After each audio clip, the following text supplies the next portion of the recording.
Pastor Magdalani, can you please do the invocation today, yeah, or if you would like to, maybe we can do a joint one if that's possible. All right. If you can come up to the podium and do the invocation for us today. And, My pleasure, Mayor, Council. Mayor Guy Hawker, if you could lead us in the Pledge of Allegiance after. I just have a scripture and a brief prayer. But before that, I just want to invite the community to our Food and Hope Family Outreach this coming Saturday at 12 noon.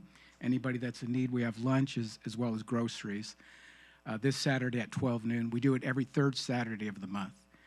And we're meeting at in the facilities of Calvary Presbyterian Church for now until we get our own building, right across from where we used to be. So, well, the scripture this evening is 3 John 2.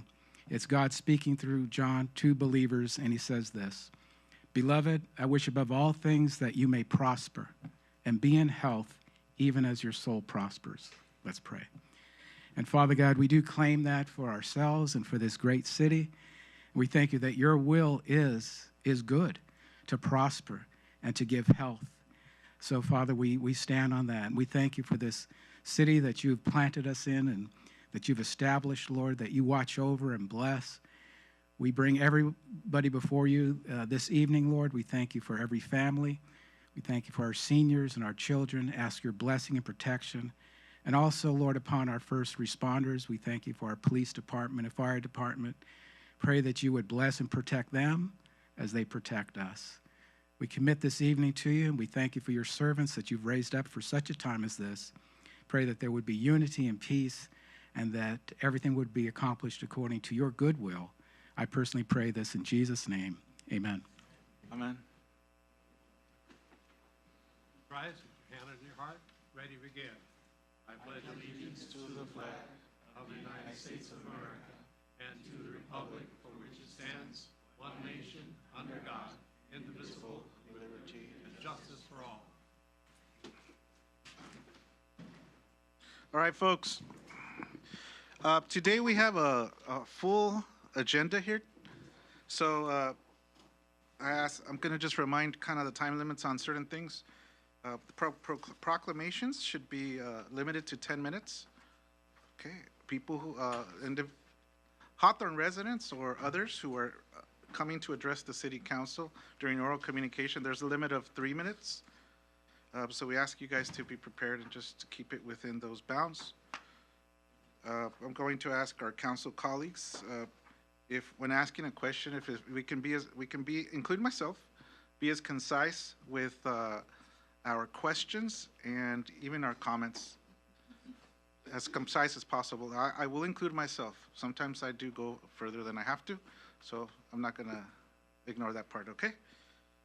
So the first presentation today is proclamation for Daniel Lucero, Army retirement. Do we have it?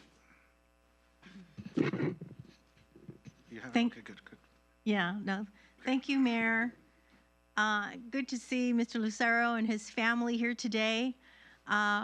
Congratulations on all your endeavors. I know that you had your recent retirement ceremony here at the Hawthorne Memorial Center, and I just wanted to make sure that we also brought you here to the City Council and acknowledged you and everything you've done, not only in public service, but more importantly in serving our country. And we look forward to what your future endeavors has for you. Let me just read real quickly in a proclamation provided by the City of Hawthorne. Be it known to all assembled here and others who behold these present that formal expression has been made as evidenced by this document. I haven't read these in a long time. I apologize. A proclamation honoring Daniel Lucero. Whereas Daniel Lucero is an Army veteran who retired in March as a major in military police corps. And whereas he earned his Bachelor's of Science from the United States Military Academy, West Point, earned a Master's of Arts in Security Management from Webster University, and is currently pursuing his Master's of Public Administration at the University of Southern California. With additional certificates in public policy and sustainability, and whereas Daniel's professional experience includes managing 24/7 emergency services, directing incident command to defeat natural and man-made disasters, and leading the largest military police company in the Army through the height of COVID. For the past 3 years, he has served as a government liaison, working with members of Congress, mayors, school boards, and community stakeholders across Southern California to coordinate shared policy objectives. And whereas in his professional time, Daniel volunteers as a Tri-City Community Emergency Response Team member, serves as an elected vice president for the West Point Society of LA, and is appointed Veteran Affairs Commissioner for the city of Hawthorne. And whereas Hawthorne and Daniel and his wife are avid world travelers, having adventured 44 countries. They recently started their biggest adventure yet with their first child, baby boy, sitting there back there with mama, born in February of 24.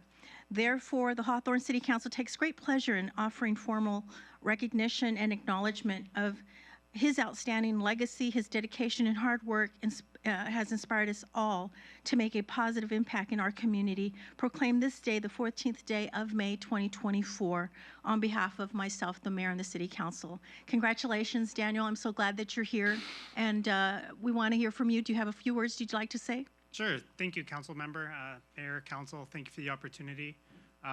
I've always just believed that leadership is about service. It's about giving back to our community, serving those around us. I've had the honor and privilege to do that through the military, and I'm now earning my Master's of Public Administration at USC. I hope to continue that legacy of service on the civic side afterwards. So just thank you for this opportunity, and thank you for allowing me to serve our community through the commission as well as Tri-City CERT. Oh, absolutely. And of course, to my wife and son, couldn't be more grateful for everything you've done for me. Absolutely. Do we have anyone here that could take a picture for us, Vaughn? Would you help us? Mr. Lasario, you want to come out to the front here, and if I could have council members and mayor join us here in the front. And then I'm also going to have his wife and the baby come to take a picture also with us.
I want to allow for council members to share some words on behalf of the council for Mr. Lasario. Yes, to the chair. Mr. How do you say your last name? Daniel. Lucero, Mr. Lucero. Thank you, right? Thank you for your service to our country. Thank you for your service to our city. Your your record is so impressive. I think, all of us kind of feel a little bit embarrassed, just kind of, after hear your bio. No, we appreciate it though. And this is really what makes our city great is having such wonderful members of our community, right, that are dedicated to public service, to not just serving the country, but serving our community. So we appreciate you giving back and you being present and you being here. And I wish you great success as you embark in your next chapter of your life. Yes. Thank you, Mr. Lucero, for your service. I know you were very determined to be on our Veterans Commission, so I push your application forward. So thank you for that. And I see you everywhere, not just at the VFW, but at the Air Force, or everywhere doing something for the community. So like my colleague said, your outstanding record, impeccable, right? Special to be in the military and visit 42 countries. You have to, you make me think, how many countries I have visited? So you probably have passed me. So congratulations on that and your beautiful wife with the child. So thank you for your service, and we look forward to continuing to do good things in our community. Thank you. Thank you. Thank you so much. I know that we missed your retirement ceremony at the Hawthorne Memorial Center, and I said to myself, there's no way that I'm going to go without honoring you here in council, so that everyone at home watching on Channel 22 can see that we have a decorated Armyman here being honored, but most importantly has done just amazing things and continues to do amazing things, now pursuing your master's degree at USC. I just can't imagine what else will be next for you. I have some ideas, but I truly, truly appreciate you, appreciate your wife, her sacrifices and endeavors, and new baby Julian. Truly, truly an officer and a gentleman, and I appreciate all that you're doing in the city of Hawthorne. We're very fortunate to have you here, and with our Tri-Cities emergency preparedness, I look forward to working along with you and seeing how we could advocate for more services and programs here in Hawthorne when we go to Washington, D.C. for the annual conference. So I salute you, I salute your family, and again, very proud of everything you've done. Congratulations again. You're welcome. Okay. We'll move on to our second presentation from the American Lung Association, Turquoise Week. So is there anybody here from that organization? Okay, so this is a continuous relationship between you and the city. We're excited of what you do for our community. We would like to honor you. We have a proclamation that we're going to bring out to you in the near future. We're going to get that out to you.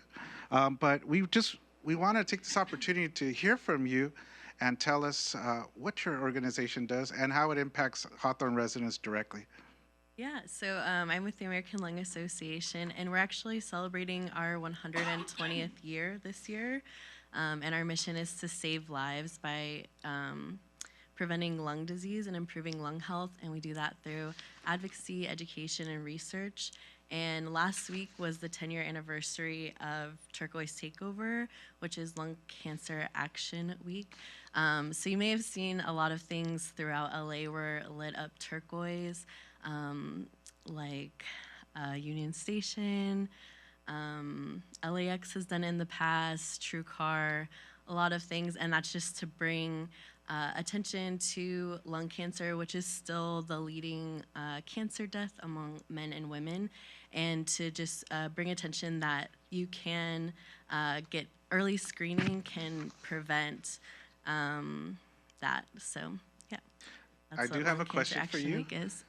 Is lung cancer, is it a genetic or is it like a environmental, meaning you're smoking type of something self-imposed, or how would you how could we classify it? Well, I am not an expert on that, but I will say that it is caused by the environment. Obviously, smoking is still the #1 cause of preventable death in the United States. So smoking is a big factor, but a lot of people who didn't smoke get lung cancer as well, so secondhand smoke. And also radon, I believe, is the second cause of lung cancer. And you can actually get free radon testing kits for your house. So those are the first two causes, but I'm sure that there's a genetic factor as well. So secondhand smoke is still a danger. Oh, definitely, yes. What about those little contraptions that people use to try? Vaping. Can you address that? We'd like to know. Sure, yeah, and I'd love to come back and do like a even No, more in-depth presentation. But yeah, vaping. The difference between vaping and combustible cigarettes is obviously combustible cigarettes have decades of research showing how deadly they are, whereas vaping is new, so there's not a lot of research, but we know a lot about the individual components. So, for example, the flavoring in vaping has a chemical called dicetyl, which is known to cause a disease which they call popcorn lung, but it's irreversible lung damage. And it has other chemicals and carcinogens. So, yeah, we don't have the stats because it's so new, but it definitely is harmful to your lungs and causes irreversible lung damage. Thank you. Do we have any questions before we go out for maybe a photo opportunity? Go ahead. No, thank you, Mayor. Thank you for bringing, this American Lung Association, correct? Yes. To our attention again here in the city of Hawthorne. We've passed policy in our years here on council addressing smoking and addressing the toxic concerns that smoking brings whenever you are inhaling, whether you live in an apartment that is reeking smoke coming through the walls, or your closet, or even driving in a vehicle that maybe already has smoke in it that has not been able to get out or get cleaned, right, because it's in the air. All of this is important. As a grandmother of 8, that's something that I've always have tried to discourage. Thank goodness we don't have any smokers in our families. But when you're out at events and functions and things like this, that's the first thing that you often want to stay clear from. And hopefully folks respect that, right? Right. I respect smokers. I don't have anything against smokers, Same. as long as they're in their little space, right? Their little bubble. And, I appreciate when I see smokers know that they have to distance themselves. I admire that. So I have some smokers, friends that do that, and I have smoking employees here in our city that do that. And I admire that. That they'll walk a distance away or go across the street. I admire that. And it's good that you're bringing this to our attention again. We have passed policy in the past, and we've all, as a full body council, has signed legislation basically saying, that we have a smoking alertness with regards to keeping others that are non-smokers safe. And we hope that smokers too could stay safe, however that is in their own world, right? In their own walk of life. But thank you, Mayor, for bringing this to our attention again, and we look forward to honoring the American Lung Association, and we thank you for everything that you're doing and have done, because you're a long-standing organization. We commend you, and we admire everything that you're doing and continue to do, and we appreciate you here today. Yeah, thank you so much Thank for having you. us. Thank you. Would it be too much to ask you to come back for the next meeting, maybe with some information and thanks? And I think we're going to have a proclamation ready for you at that time. Oh yeah, definitely. I would love to. Okay. You want to take a picture anyway? Absolutely. Yeah, absolutely. Let's Okay. take a picture right now. Come on in. Want to give her a fake one?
Okay, good, Thank you. Because, yeah. very good. Madam Clerk, please read the guidelines for oral communications. Do you want to do roll call first? Oh, we haven't done that yet. Okay, let's go to that. Okay, perfect. Councilmember Montero, Present. Councilmember Patterson. Here. Councilmember Reyes English. Here. Mayor Pro Tem Manning. Mayor Vargas. Here.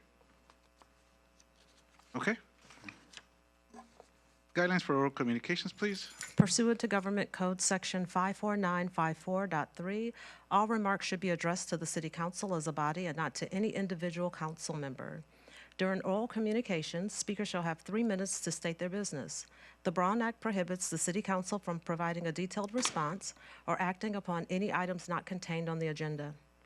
The governing bodies as a body shall have the discretion at the close of oral communications to refer any remarks to the city manager for study, investigation, report, and/or recommendation.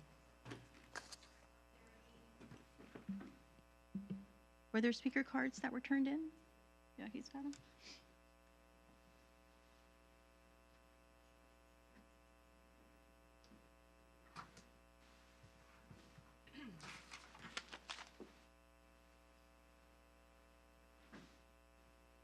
Okay, can I have Mr. Hawker?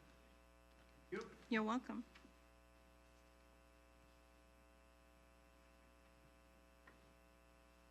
When I look around this room, this is Hawthorne.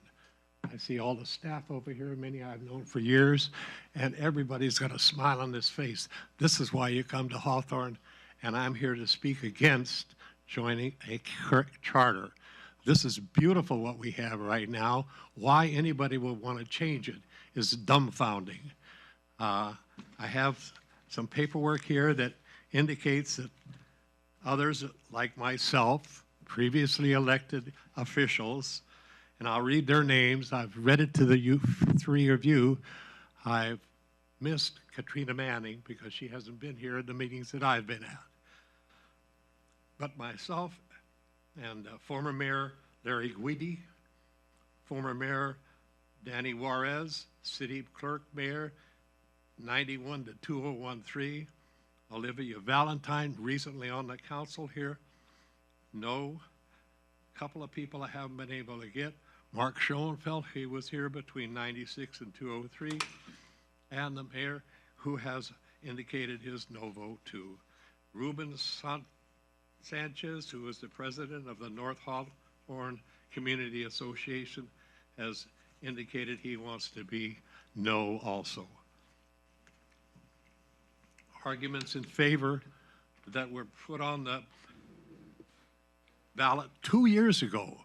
It's dumbfounding that this is happening 2 years later when the city voted 60% no and 40% yes.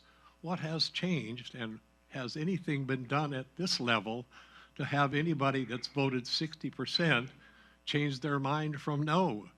And my observation is, based on what I'm seeing here, no, we're doing fine. Let's leave it this way. Here's a broad picture of argument in favor of one. Improved government, support. This is the broad brush that's been painted by the people that want Charter City. Environment that attracts Hawthorne to help access prosperity faster. How broader can you paint a picture? That's what we're doing every day. This city has been doing it for 100 years.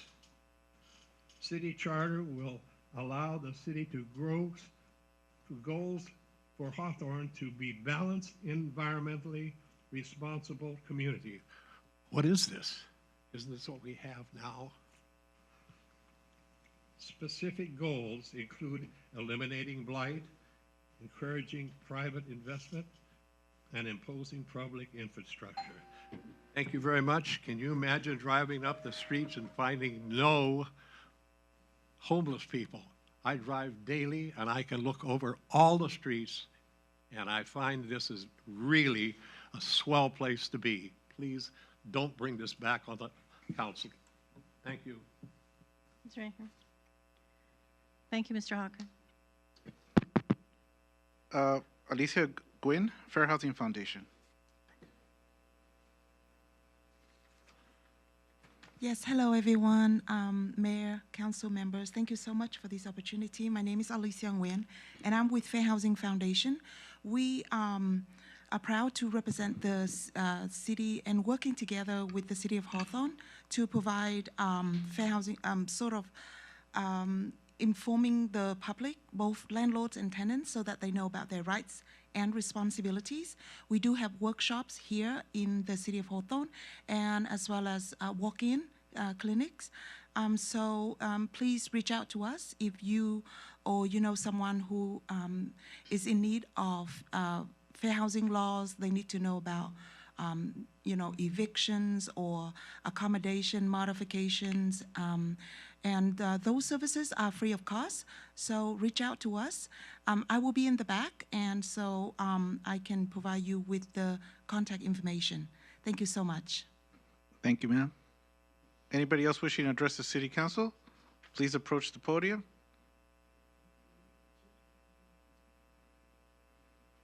James Reddick, 3822 West 144 Street.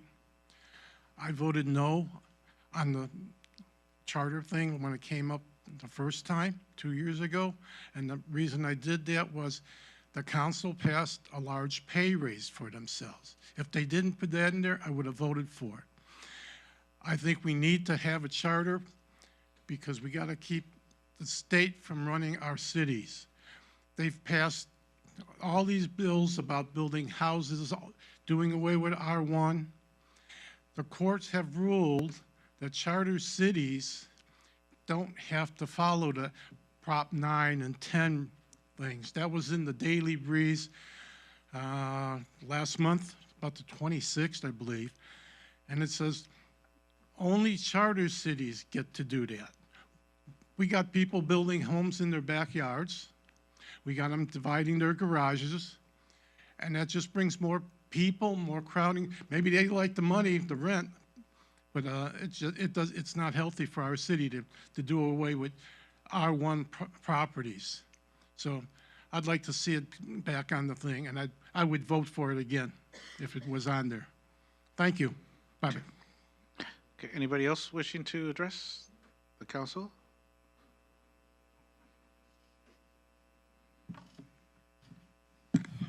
Good evening. I'm Ryan Richard, President, Holly Park Neighborhood Association. I came today specifically to say that I wanted to appreciate the council for something you all are doing today. And what you're doing today is giving the community an opportunity to understand what a charter actually means. By continuing to have this conversation and have expert testimony about what charters are able to do and allowing that conversation to come from experts, not to say that anyone here is not an expert, but for someone who's actually versed in this issue to come here and present a presentation about what a charter can do, I think you guys are doing the work of real government, which is actually making a concerted effort to allow this to be transparent, and I appreciate you all for doing that. As a planning commissioner here in the city, I do agree with my neighbor here who's letting us know that there are some benefits to charters that we have yet to explore. As a person who also voted no on the charter before because of the salary that was added, I do think it's very important for you to continue to have this conversation and allow the public to provide their input on it, and I thank you all for doing that today. Thank you. Okay. Anybody else? If not, I declare oral communications closed. So ordered.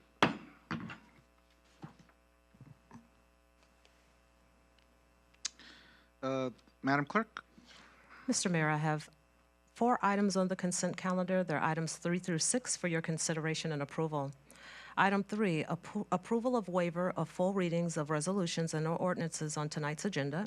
Item 4, the city treasurer requests approval of the warrants for May 14, 2024. Item 5, resolution number 8461, a resolution of the City Council of the City of Hawthorne, California, providing for a new city seal and logos. Item 6, resolution number 8462, a resolution of the City Council of the City of Hawthorne, California, adopting a list of projects for fiscal year 2024-2025, funded by SB 1, the Road Repair and Accountability Act of 2017, for adoption. I'll move.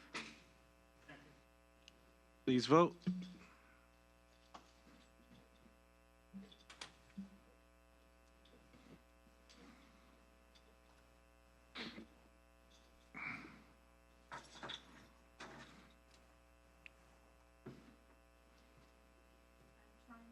Oh, now you can vote.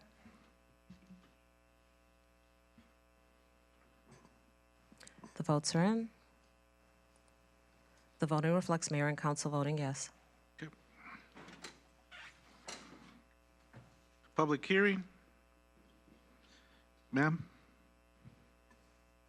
Now is the time and place for a public hearing on the proposed budget workshop department work plans presentation for fiscal year 2024, 2025. So let's get, who's going to do the presentation on this? I'm going to do a brief introduction, and Felice Lopez will start the presentation. Good evening, Mayor, Mayor Pro Tem City Council. We gather here this evening to discuss the proposed annual budget for fiscal year 24-25. The city holds a great responsibility to the community for the future of the community. The theme of this year is Building for the Future.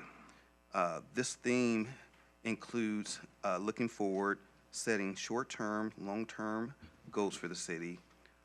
It's called to set the city up for success in the future decades.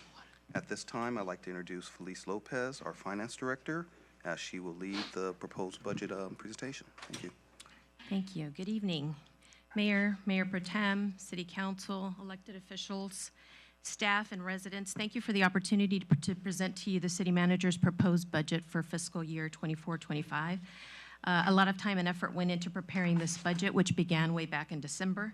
I'd like to thank first our finance staff, Miguel Alvarado and Venetia Castrillo have put in countless hours preparing calculations and compiling the documents that were disseminated for you tonight.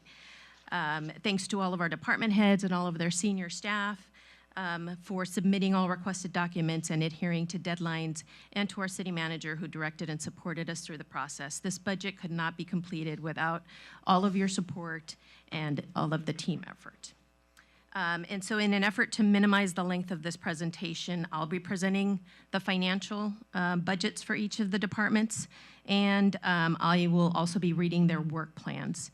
And then if you have questions, additional details that you'd like on each of the department's work plans, the department heads and their senior staff will be available for questions.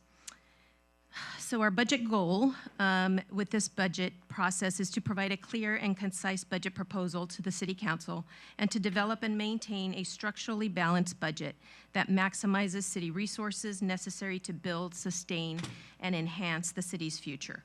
The overarching theme of this budget has been building for the future. The decisions that are being made today will help maintain sustainability that will serve Hawthorne well in the future.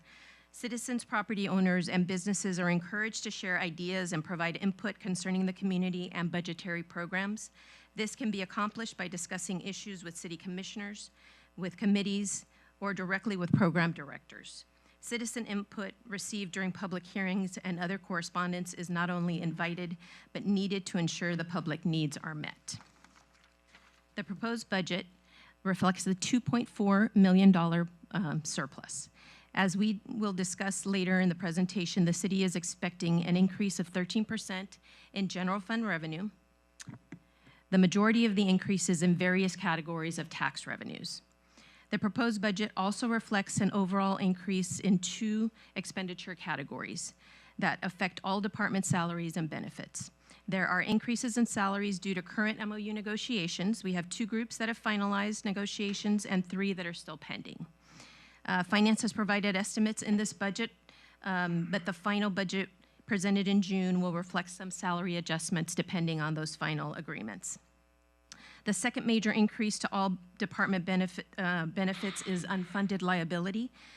Due to PERS investment and return rates not meeting expectations, all agencies have been presented with unfunded liability amounts, which increased this budget by almost $4 million. $2.5 million directly affects the police department. Our other departments range from $15,000 to $170,000, depending on the number of employees in their department. Overall expenditures increased by 12.3%, which is about $13.5 million. And the total expenditure budget being proposed tonight,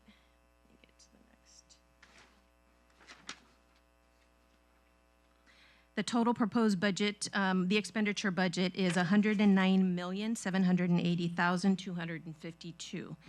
And we will begin with the policy and management departments, which include city manager, city council, city treasurer, non-departmental, Measure HH, and fire services.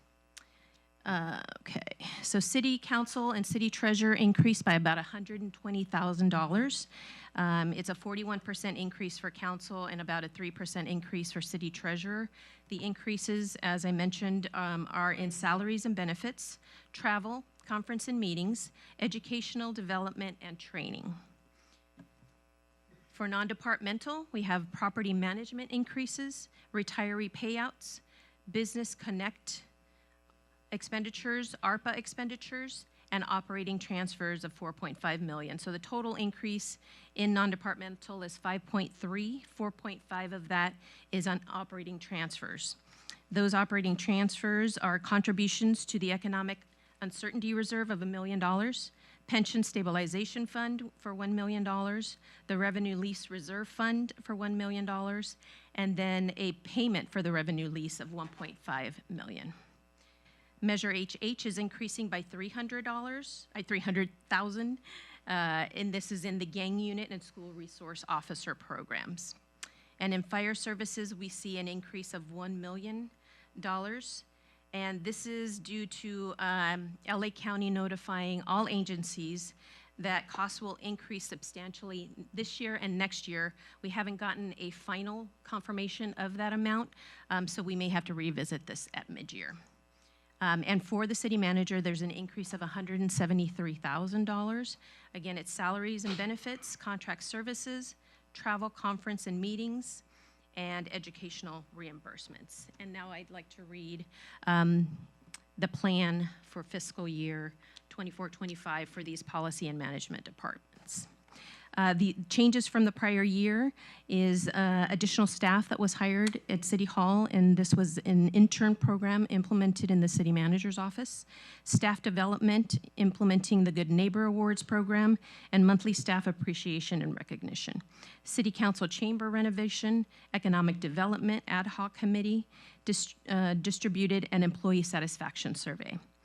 The accomplishments in the Policy and Management Department for 23-24 are parking solutions, the angled parking at 126th Street, and T parking, increased homeless services, weekly department updates to council, cannabis program implementation. We have 5 of the 6 CUP licenses approved, capital projects, Public Works Parks Yard, and Phase 1 of the City Hall project, which we have groundbreaking expected September of 2024. My Civic 311 app, increased community engagements with Business Connect and meet and greets, monthly newsletter, the Hawthorne City View, rebranding program, the citywide adoption of the new logo, short-term rental implementation, 30 groundbreaking and ribbon cuttings. And the work plans for 24-25 are emergency management program, support existing businesses through incentive programs, workforce development initiatives, and infrastructure improvements, additional hotel, which will bring in more TOTs, housing, board up, business implementation, restructure development impact fees, creation of sustainability and environmental initiatives, annexation of sphere of influence, number 2, meter parking, Hawthorne Boulevard economic development, first home buyer assistance, digital billboard program, professional development opportunities for elected officials. And if there are any questions for this particular group of departments, City Manager Mr. Norris is available. Okay. Proceed. Okay. We will move on to our city clerk. City Clerk Department increased by $252,000, which is a 97% increase. Every 2 years we have elections, and so that's why we see this large increase. So of course, the main increase is in elections for $225,000. Salaries increased, benefits, educational development, and training. And the work plans for city clerk, we have changes from the prior years. They have a new part-time clerk, election cost increase, of course, by $225,000, One deputy city clerk is currently being recruited. For accomplishments for 23-24, getting caught up on past minutes without hiring a consultant, restructured office layout to accommodate new hires, destroyed old copies of documents per retention, notary services, create new ways to assist residents, worked with registrar's office to accommodate new ballot box placements, and the work plans for 24-25. Elections training for 2026, developing new ways of record keeping that minimizes papers, thus saving the city money. Work towards the digitization of paper, elimination of paper inside the clerk's office. To have council meetings and special council meeting minutes up to date. Work with the city manager and council to develop a strategic plan to best support the safety of the community and staff members. In collaboration with LA County Clerk's Office, support the 2024 elections, work with local community leaders to address any obstacles to voting, customer service training for all clerks, considering the need for possible agendas in Spanish. And if there are any questions, Ms. Dana Hunter is available. Everything's good, please Okay. proceed. We move on to city attorney. The city attorney's office increased, the budget increased only in the general fund is what we're discussing tonight. We have $163,000 in increase. This again is salaries and benefits, dues, training, law reference library, travel, conference, and meetings. For their administration side, there were no significant changes other than a few increases due to increase in costs. For the prosecution side, a full-time deputy city attorney was hired, an increase of $7,000 in dues and subscriptions due to annual fee for prosecution software that the council has already approved. On the workers' comp side, moderate increases in premiums of $5,000 and administration of $10,000, increase of $2,000 for supplies due to expected ergonomic equipment purchases. For liability, a full-time vacant city attorney position is expected to be filled in the 24-25 fiscal year. Last year, the general liability premium was higher than budgeted due to increasing rates charged by the excess carrier. ICRMA, the city's pooled JPA, cannot give an expected premium cost, but the city attorney is budgeting $2.9 million for that increase, which is about $650,000 from last year's actual. And they added aviation airport insurance for the police department airplane and helicopter, along with the hangar and related equipment. The premium will decrease once the helicopter is sold. And their plans for 24-25 are to defend extensive number of lawsuits filed against the city, continue all city-initiated nuisance abatement actions, prosecute misdemeanor cases in Inglewood Courthouse, participate as a member of the Los Angeles County Prosecutors Association, work with planning in the development of the Corderi Housing Project, work on the development of the digital signs with the developer, potentially proceed with charter ballot measure for the November election, and legal advisement on the new City Hall and Public Works Yard. If there are any questions, Mr. Kim is available. Looks good. Thank you. All right, we move on to finance. In finance, we had an increase of $204,000. Again, salaries and benefits, training, travel, conference, and meetings. The finance department manages the fiscal operations of the city and maintains financial records in conformance with generally accepted accounting principles in compliance with state and federal laws. Finance staff are the gatekeepers of the city funds. The department's primary functions include financial planning and budgeting, revenue administration, accounting and reporting, grant management, purchasing, and payroll. The changes from the prior year is that we hired 2 new accountants in order to maintain service levels as demands increase for the finance department. Accomplishments for 23-24 completed all required compliance audits. Staff participated in numerous on-site and webinar financial trainings. Staff regularly attended UCLA Anderson quarterly economic updates, as well as other webinars discussing current economic conditions. Along with the HR director, completed the process to review 457 plan options offered to employees. updated the finance page on the City of Hawthorne website and added a new tab for financial literacy. Some of the links include California Mortgage Relief, Roadmap to Financial Strength, which is provided by our BMO banking partner. And some of the items that are included there are retirement planning, home ownership, financial caregiving. So please check that out on the website.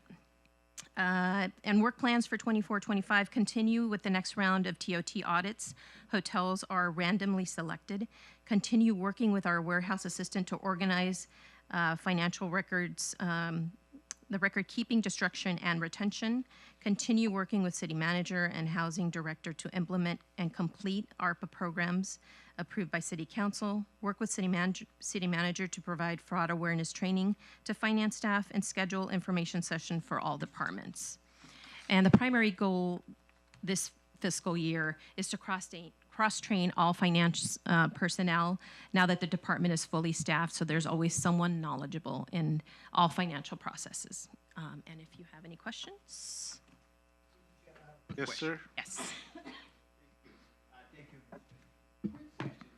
Remember, we used to hire that MS consultant to try to recoup all the delinquents accounts for the licensing. Mass, So how, yeah, Mass. So how are we doing that now?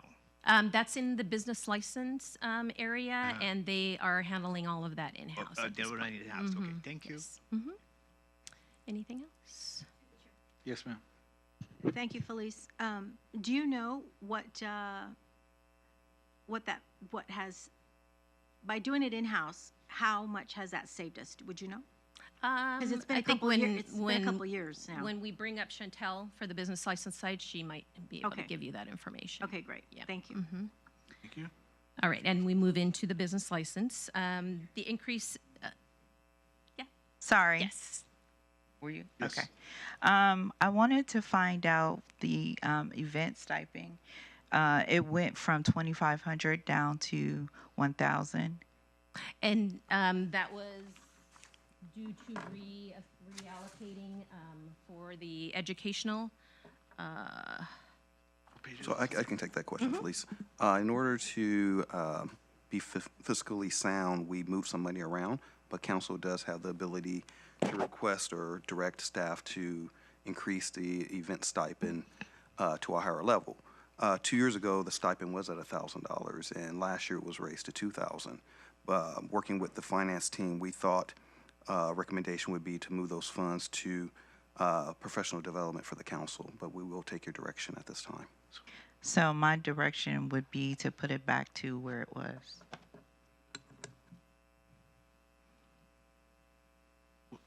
Okay. Is that? Can you, no, I'm not agreeing yet. I mean, I just want to understand where it is. Where was it? So it was at 2,500 last year. 2,500. The year before that was 2,000, and the year before that was 1,000. Okay, yeah, I think Michelin had something to do with that. I don't know. So we've never had like an educational component? No, this is the first year. Okay. And what are we proposing to have the educational component? That would, what would the, Educational development is at $3,000 per elected official. It Well- includes city clerk and city treasurer. what was it before? There was no educational development. And so what would the event thing, We have it at 1,000 per council and member. this is what we donate out to the community? Right. Oh, man. Talk about the stipend, right? Because once upon a time it was $3,000. When it first started, Yeah, right. when it first started. And then they went down. So essentially, I'm requesting that it be increased $1,000 more. But I'm not disagreeing with you, though. I just want you to know that I'm not disagreeing. I just want to know where everything is at, how we're going to balance it, how we can balance it out. Can I So- make a suggestion here? Sir. If we're gonna take that kind of direction, I think we should bring it back as a action item so the council can vote on it and decide what to do, because this is basically a budget workshop and it's not meant to take action on specific item from the budget. Can I ask the city manager, No, thank you for your suggestion. That's fine, Mr. City Attorney. Mr. City Manager, under the educational component, which we've never had, what falls under that for us, please? Just for the sake of the community's knowledge and ours. Well, it's continuous education. Anything that has to do with municipal and policy management, that would be included. If we brought it down to 2,000, right? Brought that down to 2,000 and went back up to 1,000 over here, does the council feel and does the city manager feel, Felice feel that 2,000 would be able to be sufficient to be able to maybe take advantage of a couple classes out there? Or is 3,000 the magic number? I'm not prepared to answer that question. That's not a bad thing. I'm tempted to move the 1,000 from the 3,000 over back to make us have a $2,000 stipend. Mayor, to the chair. Yes. Can we bring this back for council agendized item and we could have that discussion? That's fine. So that we could just stick to the finance, to the budget presentation that we have, because it's going to be a long night. So my only request is we bring back the final budget on June 28th, and we won't have time to bring it back again if there are changes. So if you do have changes, then I can make a note of it. But if we could have a consensus, that way we know that the final budget you will be okay with. That sounds good. So if everybody could just sort of think of the things I mentioned, what you mentioned. Yes. Okay. And so I wanted to also, could I add a line item for the library? And that's the direction that we want to discourage going, because if we go through line by line item like this, I just only wanted one I line understand, item. but it's not agendized as for that type of action. And in addition to that, we could stay here all night doing this. No, and even if we could, I'm down. I'm up to stay till 1 a.m. I wouldn't mind, but really, no, but Don't but have me the thing is that it's not agendized, and we just need to follow the correct protocol. And if you want to bring that back as an action discussion item in particular, that'd be cool, right? Mm-hmm. Yep. All right. Through the chair. Okay. Sir. I would be open to a special meeting to further discuss some of these specific line items if that's required in order to meet the deadline that we have. When's your deadline, Felice? We will be presenting the final budget on June 28th. June. So, 28th. So as long as we have. So you've got the next few weeks to review. But if there's items that you'd like to bring back at the next meeting that we can discuss, yes. We still have time. It's still a good suggestion, Councilmember Patterson. So for the 28th, right? Mm-hmm. Okay. Thank you. Please proceed. Okay.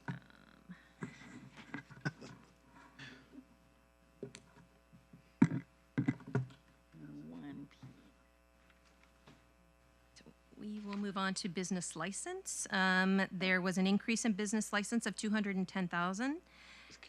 This was again in salaries, benefits, contract services, operating supplies, and educational reimbursement. The changes in business license from the prior year is that they hired a part-time employee, increased operating supplies due to increase in staff members, decreased postage for a business license due to EFT process, acquired new office equipment to help with inbound bulk mail, followed up on cold cases. The accomplishments for 23-24 was staff trained on new features regarding progressive software, updated business license and accounts payable website, business license tax delinquency collection was enhanced, staff trained on performing daily cash procedures, staff trained on check run procedures, began transition to EFT payments to vendors, trained 2 temporary employees on business license procedures during a cross-training program, and hired armored car services for daily cash deposits.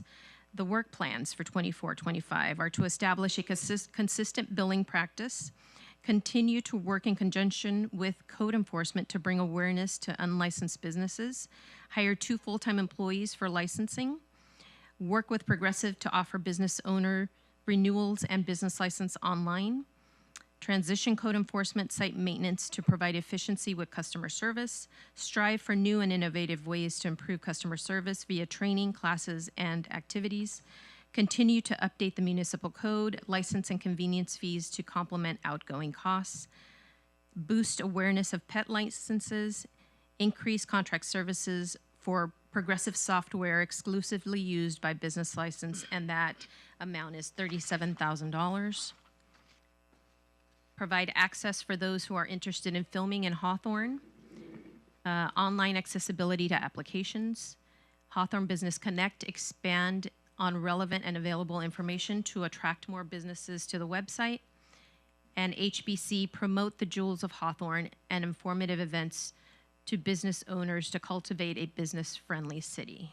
And if there are any questions, Ms. Dixon is available. To the chair. Yes. I have one question. I'm looking at the line item. We're talking about business license, correct? I just have a question with regards to interdepartmental charges and totals. When you go down the line from contracting services, there's one for telephone. It's 0 for 23, but there's 1,500 for 24, 25. What's the telephone? Is it someone carrying a cell phone? It would be for cell phones and for office phones as well. For the business licensing department? Yes. I'm just curious, who are they talking to? If you have a cell phone, I'm just curious, who are they communicating with? Other staff. Other staff on a cell phone? Depending on where they are, they could be at a function or they could be at. Each department head has a city cell phone. City cell phone? Yes, they do. Oh, I'm going to take a look at that a little further. I could understand if you're like gone, like on a conference or something like that. But for everyday discussions, communications, my hope is that folks are talking to one another. Well, in yes, person, for the right? most part, yes. For the most part. But when you're at meetings or someone's in the office and someone's out, yes, they're using their cell phones. Okay. Were they doing this during COVID? Yes. They were? Okay. Because I know there was a lot of complaints with regards to constituents calling saying they couldn't get a hold of anyone in the business license department. So I'm just curious. I'll look at that a little bit more throughout the departments. Okay. Thank you. Through the chair. Yes. I'm not sure if you're done, Yes, council member. that's fine. There was an interesting topic that was brought up about MAS and those collections. I know we were, correct me if I'm wrong, we were collecting about $2 million a year when MAS was, we were contracting with them. That arrangement was we were splitting half of what they collected. And I believe one of the reasons why we moved away from it is because some of their collection techniques were creating a lot of complaints. And so, you can give us a little bit of an update, kind of, what we've done from there. Well, currently, council member, I don't have the numbers. There were legal issues, and so we weren't able to get the finality of the costs that was owed to MAS and the collections that we've done on our own. But so what we've done is just we've been really diligent about contacting the businesses in conjunction with code enforcement services. And so code enforcement goes out, we issue cites, we make phone calls, we've mailed letters, we've even advertised through billboards. And so we've gotten more attention and they come in. And so that's been our efforts, is to really try to get them in. There's also been penalties enforced for businesses that have been, haven't been in compliance for a couple of years or so. And so it's just been our efforts, but the MAS is still in progress, so I would have to discuss that with the city attorney's office. So you're speaking to the fact that we're still discussing what we may owe them in getting rid of that contract. But when you have that information, I would love to be able to understand exactly how successful our own efforts have been in collecting some of these monies and be able to compare it to our experience with MAS. And definitely want to make sure your department has all the resources it needs so it can go after go after collecting these monies internally, right? But also, I would ideally like for us to be seeing the same amount of money we were seeing when MES was handling it. So if we can get that information, so we can kind of really compare, what we're doing now versus what we used to do, and make some kind of decisions. I'll get right on it. Sweet. To the chair. Yes. So the businesses that haven't paid, is the code enforcement going out to their location and they're still operating? Yes, they are, but we're issuing cites, so that brings them in, definitely. Thank you. Ms. Dixon, if you can speak on, once the deadline's passed on the business license, the penalties that are imposed? So we do actually have a collection agency. So what happens is if they're still in operations, we send their file to collections. Yeah, so that's a way to, and once we send them to collections, they don't want that on their credit. So they try to do anything they can to remedy the situation. So we have folks that come in all the time and they're ready to discuss it, of course, after they pay collections. Thank you. But if it doesn't get taken care of at collections, then it could go to corrections, right? All right, good. I love it. Let's go. Let's continue moving forward.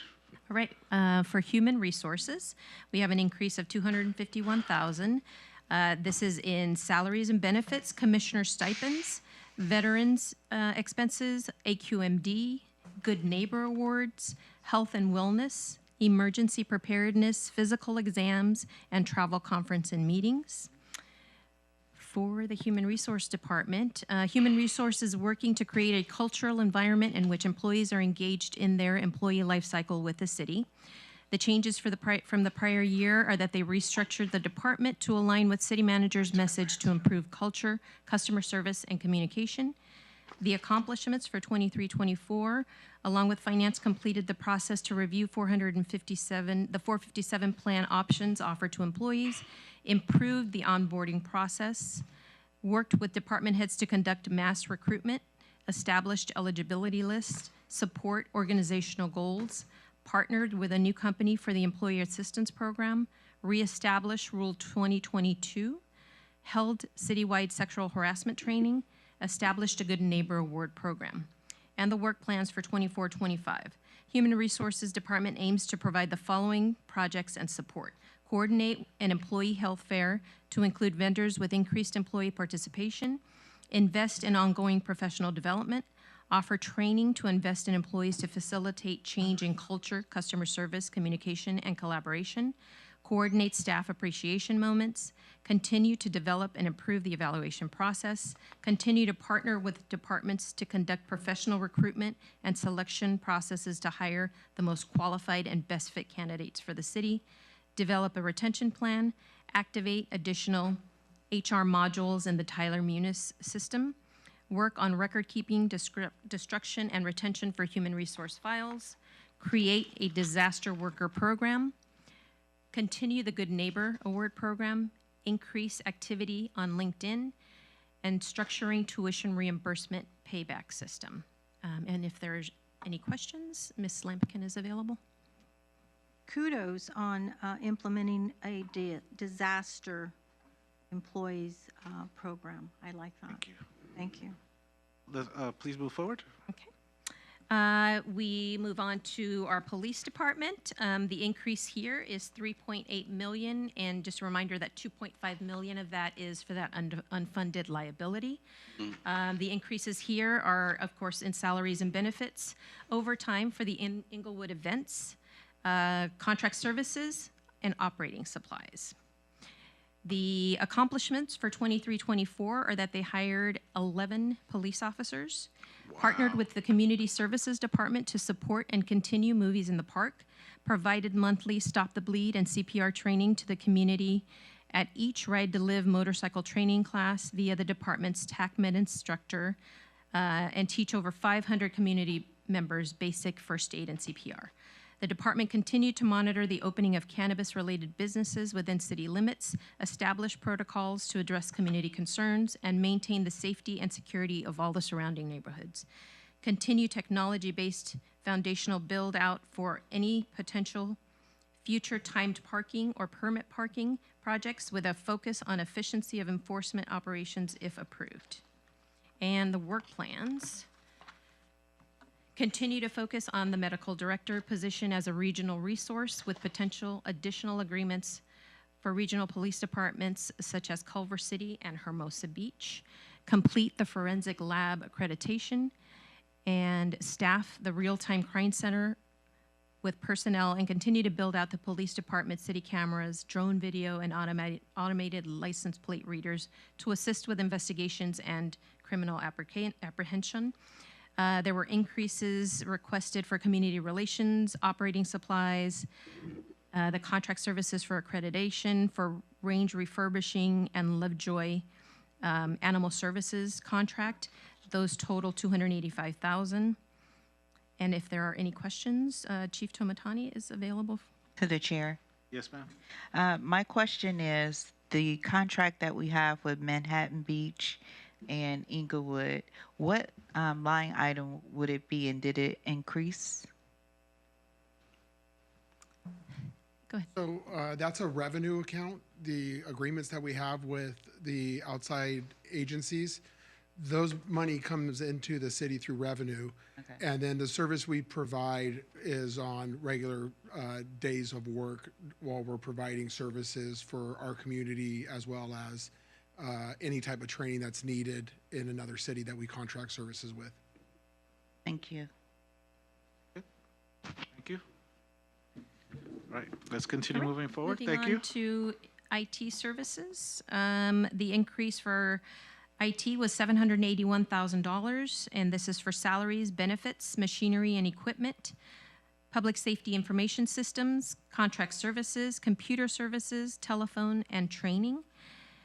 The accomplishments for 23-24 are that they migrated credit card processing systems from Tyler Cashiering to Tyler Payments, expanded Wi-Fi footprint in city facilities in Holly Park, in Jim Thorpe Park, and the Memorial Center, and created a dedicated Wi-Fi network for WorldFest vendors, and added new Wi-Fi devices to Holly Glen Park. Deployed new security camera systems in city facilities, City Hall, Betty Ainsworth Center, and the Memorial Center, and deployed new iPads for all Public Works field personnel. And in calendar year 2023, there were over 9,000 support tickets. Almost 2,900 were city support tickets. PD support tickets were almost 2,600. IT internal support tickets were 1,060. And RCC, which is our 911 operations, is almost, it's 2,700 tickets. So that's quite a bit of work that they've been handling. And work plans for 24-25 continue the primary focus of providing security and reliability of the city's network services and the applications for staff. Continue working with all city departments to enhance their digital service offerings and modernization of processes where requested. Begin replacing desktop systems in multiple departments that have reached their useful service life. Begin the deployment of AI-based community information solutions, continue the migration of digitization of city records, and they requested increases for contract services, for computer services, public safety information service costs, for telephone services, training and machinery and equipment, and then departmental costs, they requested contract services for the new AI, the Community Engagement Project, and a 3-year service contract term, and contract services in support of increasing Microsoft licensing for a total of $65,000. And if there are any questions, we have Josh Armstrong available. To the chair. Yep. Thank you.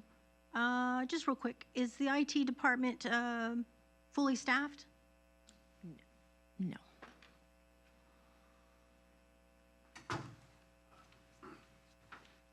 Good evening. No, at this time we are not. We have 3 open recruitments, one of which is going to be Miss Peggy Holt, a GIS analyst, and a 4th service technician.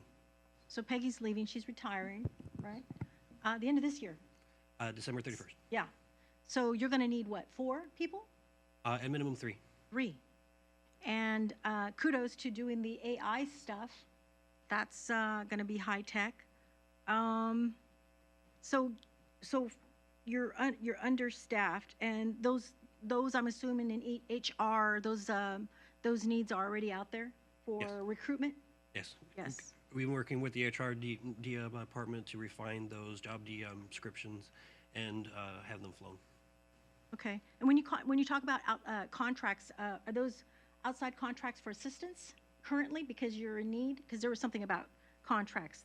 Contract services? Yeah, contract services.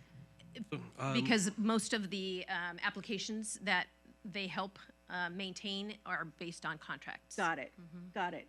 And then all the tickets that you're talking about, when you say tickets, so that folks can understand and those watching at home, that's when you put a ticket into IT because you need assistance with your Service application or your computer, or your desktop, your laptop, things like this, right? And you guys carry a phone 24 hours, right? Yes. Okay. Thank you. To the chair. Yes.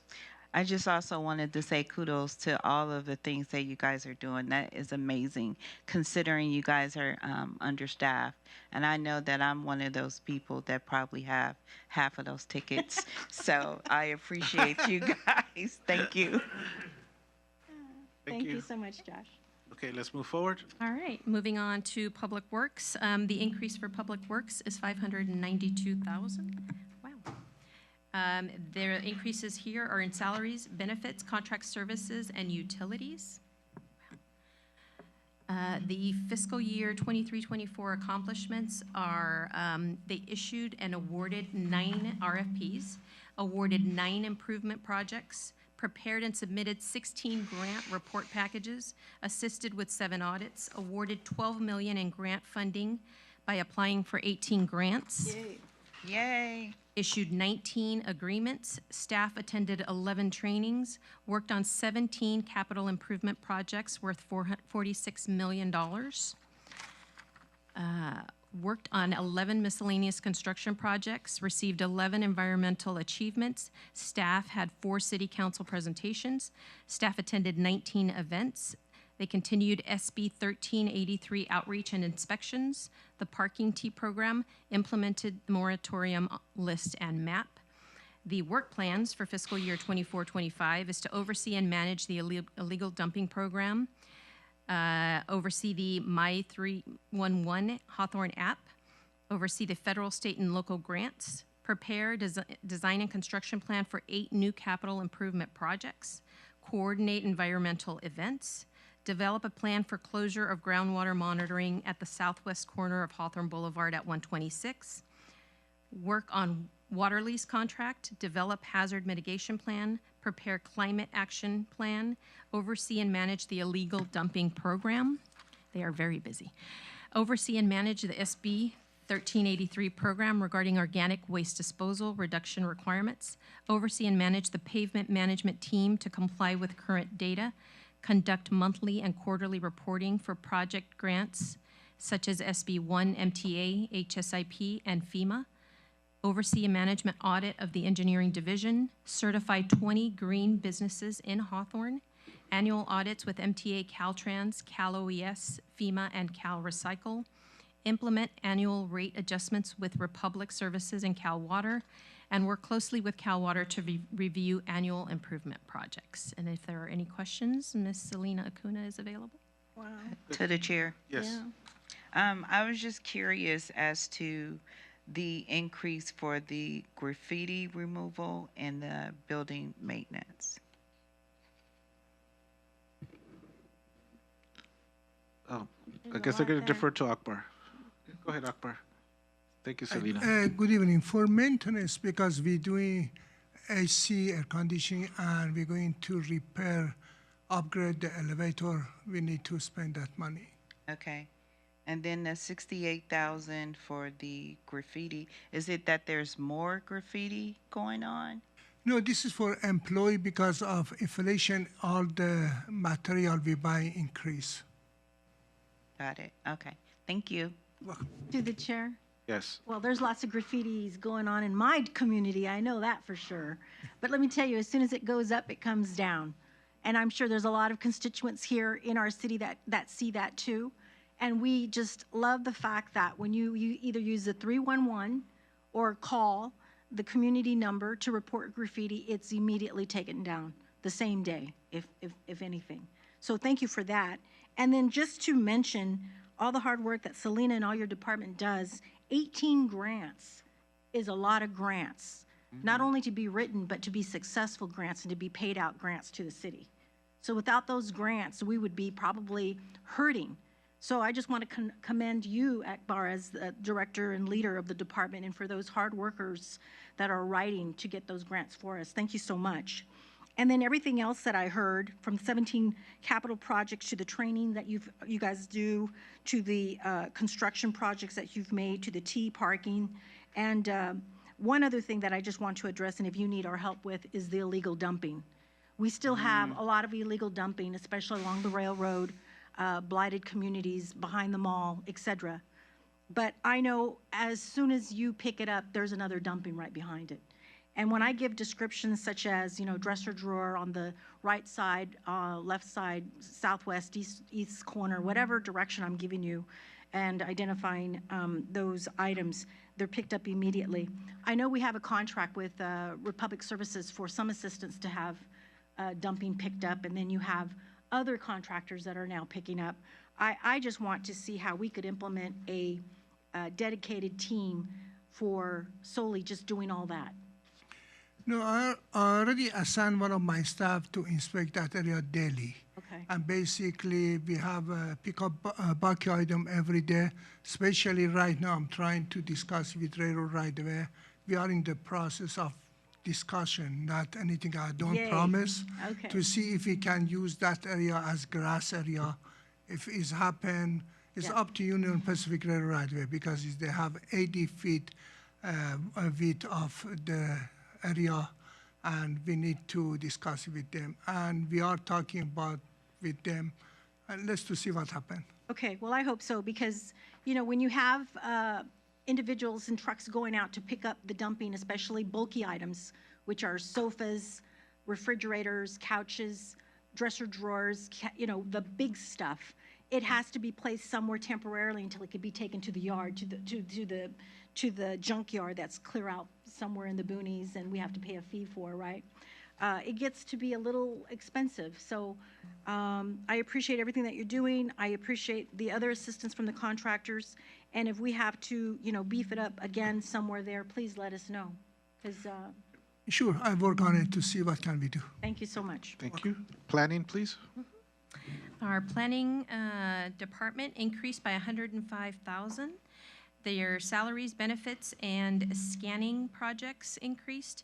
And there was an offset. There was a decrease of $200,000 in cannabis contract services, so that's why they have a small increase. They have changes from the prior year. The department is now fully staffed. Accomplishments for 23-24, initiated 8 amendments to zoning code to implement provisions of the housing element cannabis zoning and to modernize specific zoning requirements. Began the process of a comprehensive general plan amendment to accommodate more systemic approach to addressing persistent obstacles to development and growth. Continued to oversee the implementation of the economic development strategic plan to focus the city's economic development efforts. Continue working with the city's cannabis consultant as the process moved through the conditional use permitting process for retail establishments. Established practice of entering into reimbursement agreements for actual planning application expenses in lieu of fees.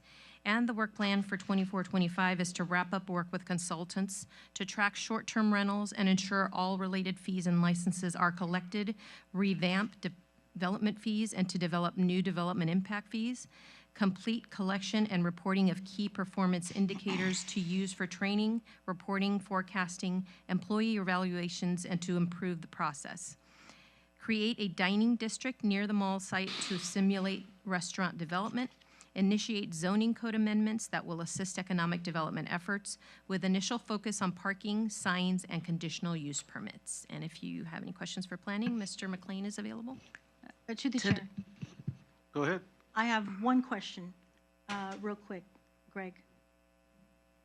looking at the line items where the intra-departmental charges, you have solar, SOLAR-APP. What is that? If it's an interdepartmental charge, maybe. So is that building or is it in plan? It's in plant, wait, hold on. You might be in building. Ah, it's under building and safety.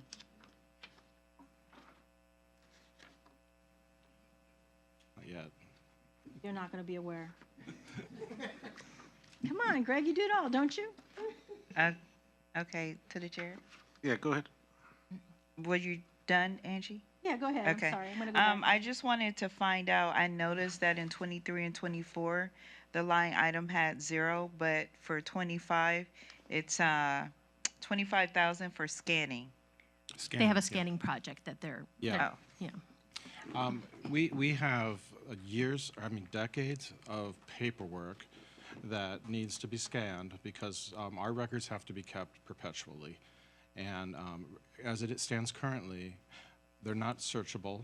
They're very hard to find. They're in random boxes in the basement and stuff. So when we get them scanned, we'll be able to respond to public records requests. We'll be able to do historic analysis of projects and other things. So it's a high priority to get these documents scanned for us. And that's So why- we've never done this before?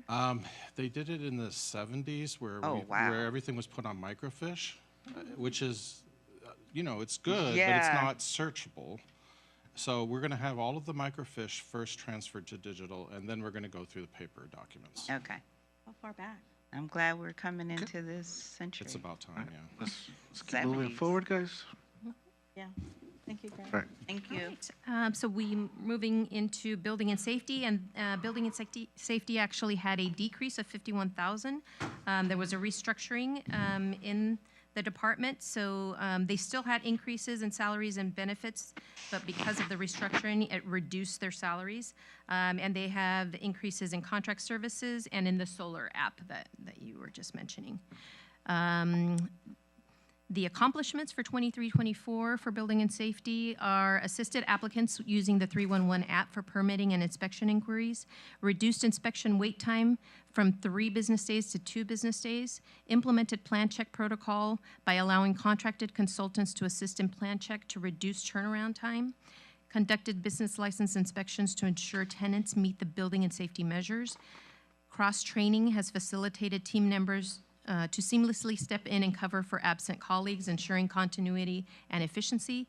Utilized the consultant to expedite plan check process for larger projects while conducting in-house plan check for the rest, thereby allowing more time for public access. And the work plan for the fiscal year is hiring and training new staff with knowledge of building codes, inspection procedures, customer service, and software usage, implementing additional training for the building and safety personnel at the counter, plan check code knowledge and inspection techniques, additionally providing training on customer service and conflict resolution, transferring data of all existing paper records to digital format, and create a digital catalog for future searches. And Mr. Wu, Mr. Faroki is available if you have any questions. Yeah, just my solar question. That's new, isn't it? The solar app? Because it looks like it's in the 25 budget year. Yes, it's new. It's new. How does that work? What are we going to be able to do with that? There's something to do with the Tyler system, and this is my staff is training right now for that, to get that program. Okay, well, thank you. I know there's a lot of solar folks in our city, and there's folks that belong to the Solar Association that often contact me, and it's good to know that our city is looking to look at this app, because there's also concerns with regards to how they're being charged when they're coming in to put their application for planning to put solar on their homes. Want to make sure that they have the correct fees that they're being charged and that they're in line with the state. But thank you so much, Akbar, for your help with that. To the chair. Yeah. I'm noticing the difference between full-time salaries. It's a substantial dip. Are you guys understaffed? No, there was a restructuring. Oh, in the okay. department. Thank you. Thank you. Let's move forward. Community services and cable had an increase of 589,000. The increases in community services were for salaries, benefits, overtime, utilities, supplies and uniforms, and cable TV had an increase in contract services. Let's see, for changes from the prior year, completed renovations to Jim Thorpe and Holly Glen Park, completed renovations to Holly Park and Ramona Park, opened the Bridge of Hope Tiny Homes, built a new dog park. Accomplishments for 23-24 was Zella Davis Park renovation, hosted community cleanup events, repaired roof on Sports Center building, hired homeless service supervisor, working with California Consulting on new grant opportunities. The city purchased a new stage, increased homeless services. And the work plans for 24-25 is the Dodger Dream Field at Jim Thorpe Park, maintenance facility yard, senior center renovation, Eucalyptus Park renovations, Memorial Center renovation. The department will be collaborating with athletes and musicians to foster stronger relationships with the city, new digital marquee in Memorial Park, Regional Special Events Committee for the Olympics, World Cup, and Super Bowl. And for cable, we have work plans, work with staff to continue to bring programming to the Hawthorne residents and employees through video, social media, and newsletter, more content on social media platforms. With the addition of a newly added LinkedIn, we can help promote job opportunities available in the city, train all staff to do multiple jobs to fill in when necessary, boosting content on social media, like upcoming city-sponsored events to get word out to the people who don't follow city pages at this time, and relaunch the Cable Business Beat Show, possibly in collaboration with Business Connect, to advertise more Hawthorne businesses. And if there are any questions, Mr. Norris is available. Okay, we're going to move forward to the next one, but before we move forward, I want to give kudos to the Community Services Group and also the Public Works Group as well. Both of those groups, guys, I mean, we talked about the grants. Both of these departments have stellar staff. Everybody talks about getting a grant writer. Get a grant writer. We don't need that because we have great staff that's professional, that's well experienced, led obviously by City Manager Von Trey Norris, who was over in the community services area, and Akbar Faroki over here in the planning department. So we don't need to pay anybody to write out our grants requests. We do it ourselves. So I want to give a big round of applause to both of those departments. So if we could give...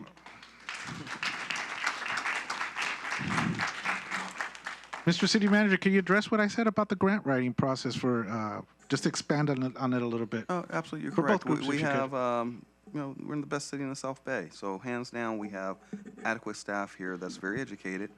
All management have college degrees in various fields.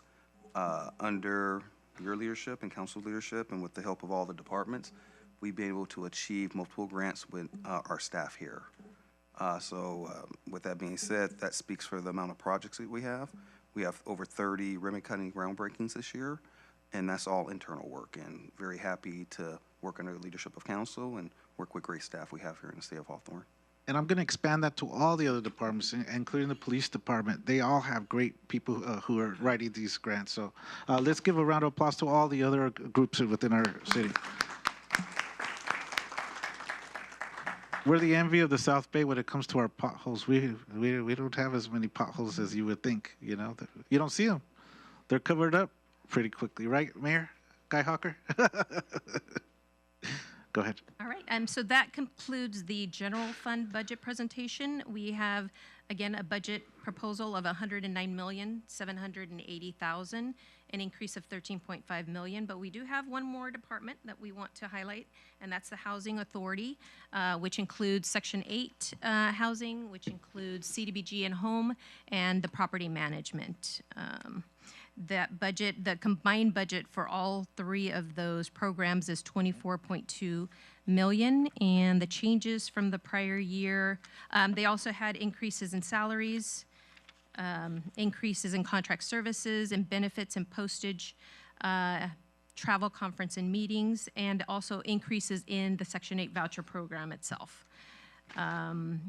The changes from the prior year added an additional housing management analyst position to address higher level of Housing Department financial responsibilities, including streamlining processes, responding to audits, balancing the GL and HUD reporting.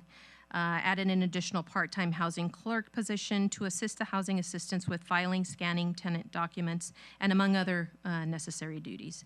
Use rollover funding for EHV program administration to offer service fees to participating tenants. Added line item for educational reimbursement of $6,000. Reallocated all home ARP funds to supportive services to fund the Bridge of Hope Community Housing Project. Increased city property income with the annual 3% rate increase with an average of $13,320 per year. And the work plans for 24-25 continue working on the city property renovation project scheduled to end in 2025, launch public housing modernization project towards establishing green buildings by installing solar panels to the city-owned properties, launch a first-time home buyer program, heavily advertise the housing rehabilitation and commercial facade projects in hopes of exhausting prior year approved funding. And if there are any questions, Ms. Kimberly Mack is available.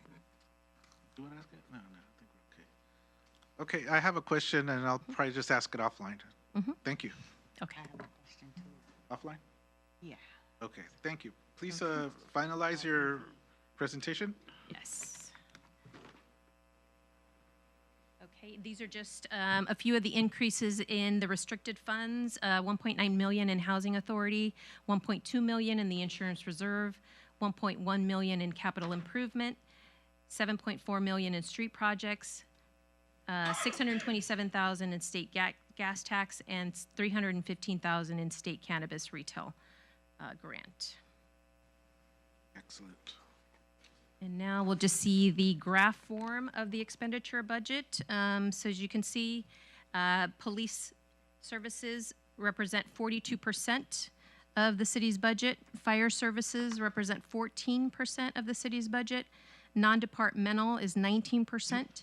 Legislative and administrative, which includes mayor, city council, treasurer, city clerk, finance, licensing, human resources, and city attorney, is 7%.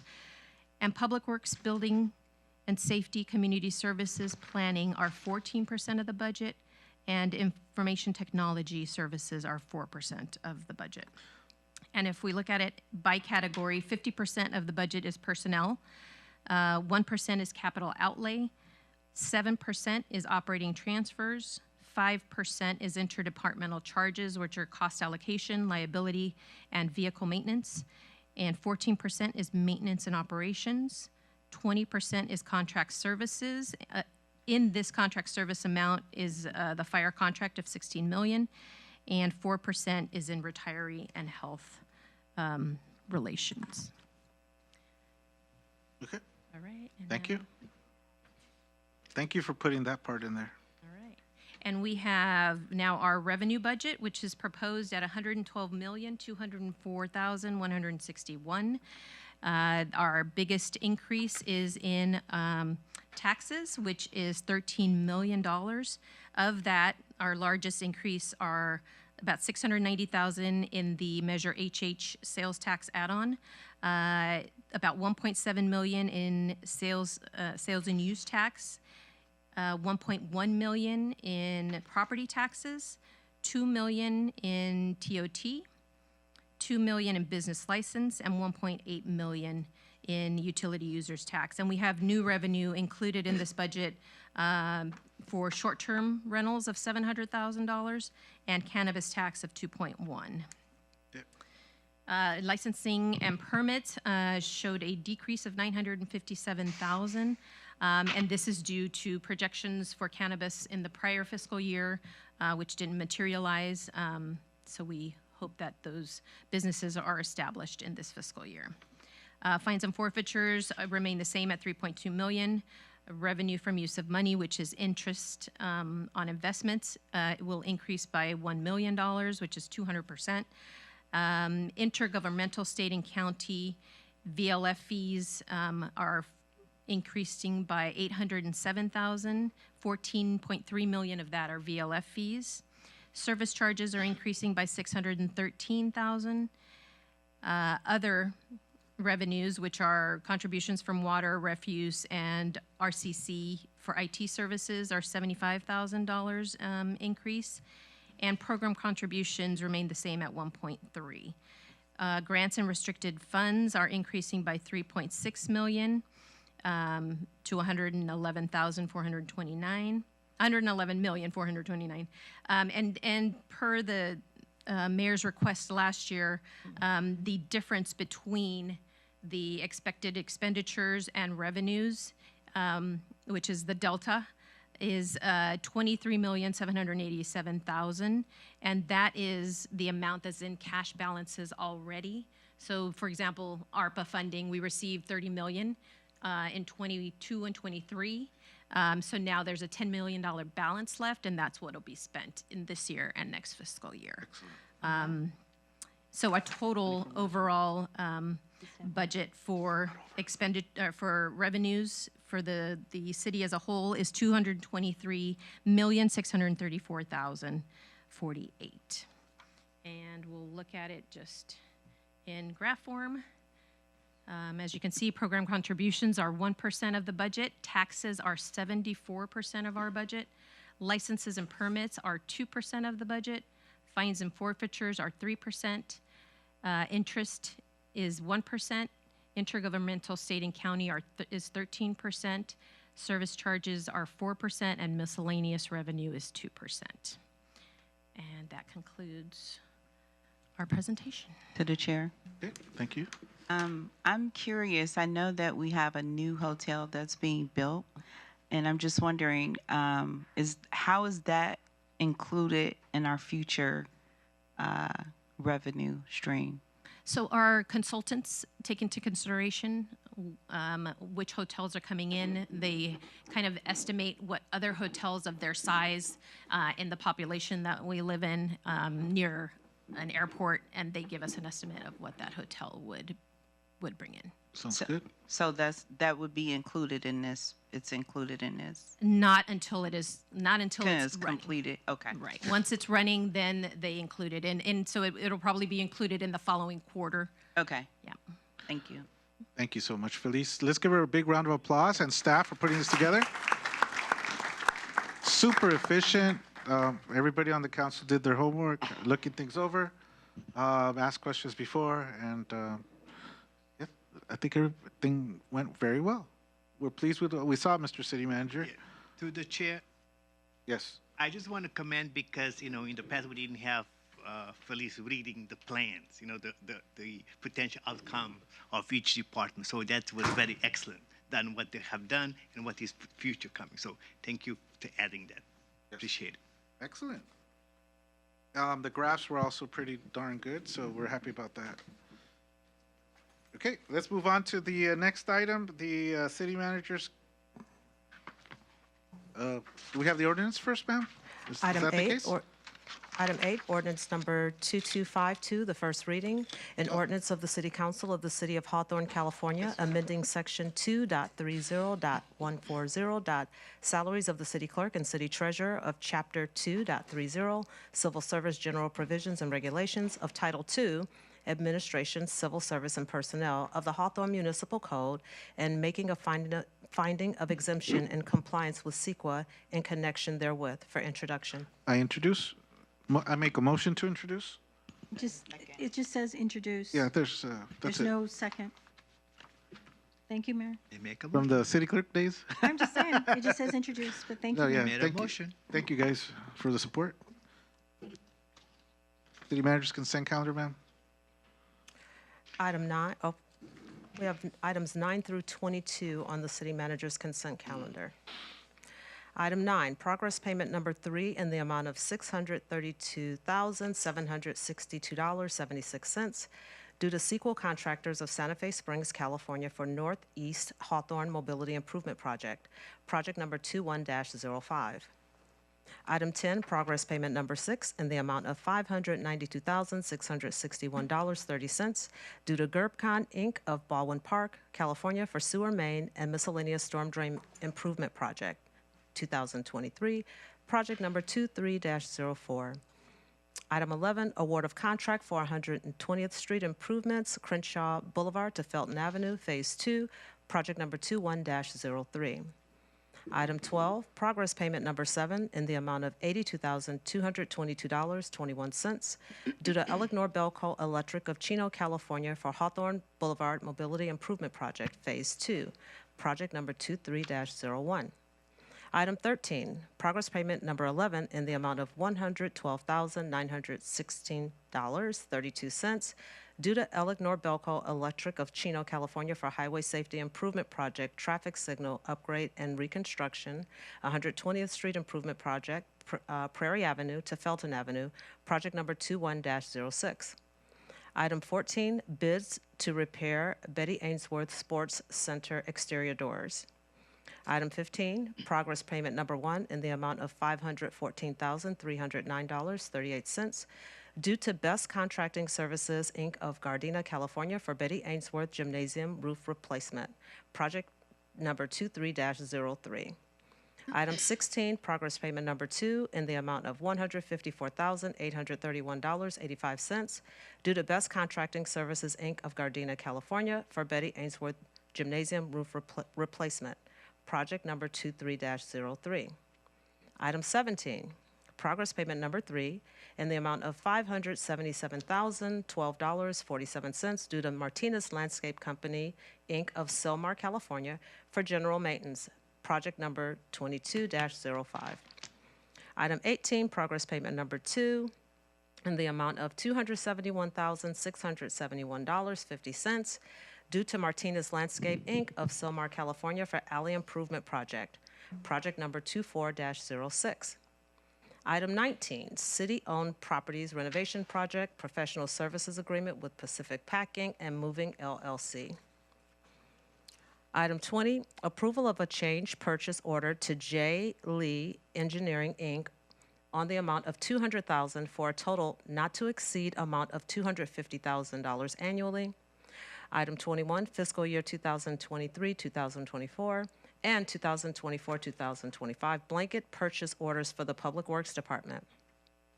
Item 22, agreement between the City of Hawthorne and Riverside County Sheriff's Department to provide overtime funding for after-hours or weekend investigations and/or enforcement.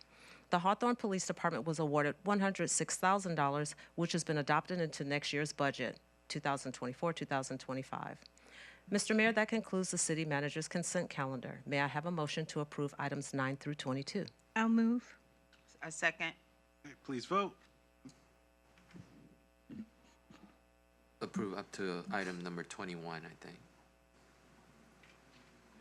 Oh, it's up to 22. No, we went to 22. She read everything.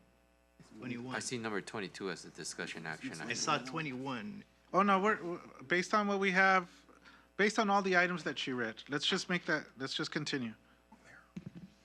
She read all the items listed for us as 22, so let's just move on those. Mayor, if I can make a quick note, online, it's misnumbered online. That's where the mistake is happening. It's misnumbered. Online. Okay. Okay.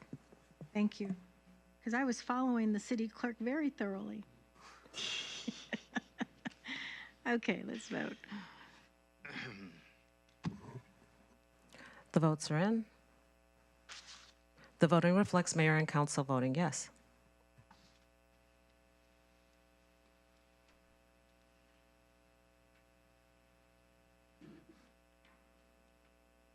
Okay. Let's move on to the discussion action items. Councilmember Montero and Patterson.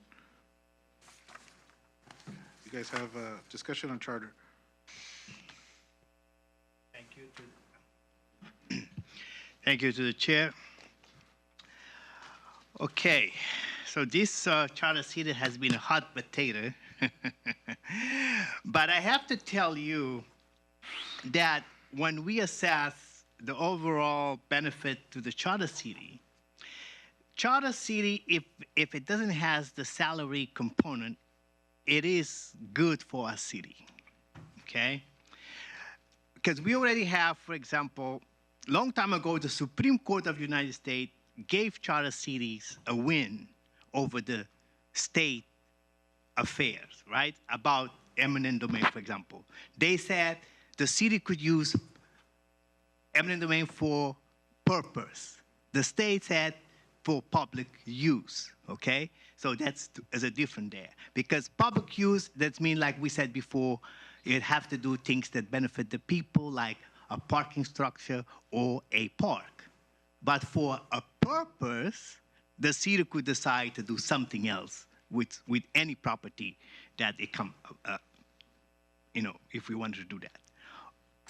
This is what happened on April 23rd this year, a month ago.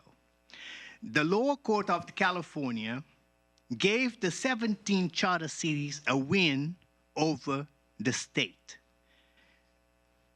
The court said that the state went too far trying to regulate zoning and land use on SB 9, SB 10, et cetera, okay? But of course, the state already has submitted an appeal to the higher court, okay? The last sessions of the state legislators, they passed 24 bills to diminish our ability to govern or to pass laws against local governments on housing and zoning and land use. And 24 bills. Right now, currently, they already have 3 other bills to also interfere with our local government. One of them, for example, by Winner and Alvarez, it says, if the cities do not apply with the state about housing issues, they are instructing the Attorney General to charge $50,000 per month to the city if we don't comply with the state housing mandates, okay? It's another one's coming up. Holding us hostage. It is. So let me tell you, because some of the bills out there of that last session, of the 24 bills, they said that any developer could come and put apartment building in any zoning that is half a mile from a bus stop, a freeway, or metro link. Half a mile. So all our neighborhoods are half a mile and few yards to freeways. So that means Holly Park, Holly Glen, Ramona Track, Borgia Park, a developer could buy 2 houses and then build 100 units there. And the city of Hawthorne would not be able to stop them. Or even your mayor would not be able to stop them. Because the state has said they have ministerial authority to do that, because they can say, we want half a mile from a bus stop. So I'm telling you, charter city is a good thing for our city, because we can create our own constitutional law to protect our citizens and to protect our future of this city. But because of the time constraint, I don't want people to be out there misleading and not understanding what we're trying to do. I'm going to ask my colleague to postpone this charter ballot initiative for a future day, not to go on the ballot in 2024. But because I want the people of Hawthorne to understand it and comprehend it, that when I do propose something, it's because it makes sense.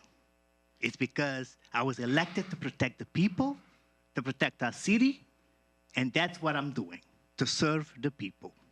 But at this time, I'm going to ask my colleague for us to postpone all the charter initiative for a future date, not for November 24th. Through the chair. I will agree with my colleague, but I do want to mention a few things, and I believe we have an attorney in the audience that we've contracted with to kind of advise us on these topics. Would it be appropriate for him to come to the podium and Yes. we can kind of clear some things up? And so my interest is really kind of clearing things up. I've been very interested in us exploring the idea of becoming a charter city, and I agree that we have not had the opportunity to really explore it in time to put it on the ballot for this year, nor have we had the opportunity to really explain this concept to the community. But I did want to kind of clear the air on some details because I've gotten the impression that some people believe that the proposal that was on the ballot 2 years ago is what we were seeking to put on the ballot this year, which is not the case. And also, I've gotten the impression people believe that being a charter city kind of gives a blank check to the council to make changes to the compensation and things like that. And just really want to kind of clear those things up. You know, the reality of it is that becoming a charter city is just suggesting that we establish our own constitution. So just like the state of California can't pass any laws that violate the, and I'm asking you to kind of confirm or reject what I'm saying. Can you introduce yourself, sir? Yes, good evening, Mr. Mayor, members of the council. Andrew Jared, senior counsel at Colantino, Highsmith, and Watley. Right. And so just like the state of California can't pass any laws to violate the federal constitution, the state has a constitution that, as a general law city, we have to follow. Now, if we became a charter city, we would create our own constitution, right? And it couldn't violate the state constitution. And what that would mean is creating our own constitution is creating our own rules that we would play by within certain areas. And specifically what that means is if that constitution says X, Y, and Z, that's what we would have to do. It's not, like I said, just a blank check for the council to start doing whatever they want. It is a constitution that the people of Hawthorne would pass that would dictate how the city can operate in some specific areas.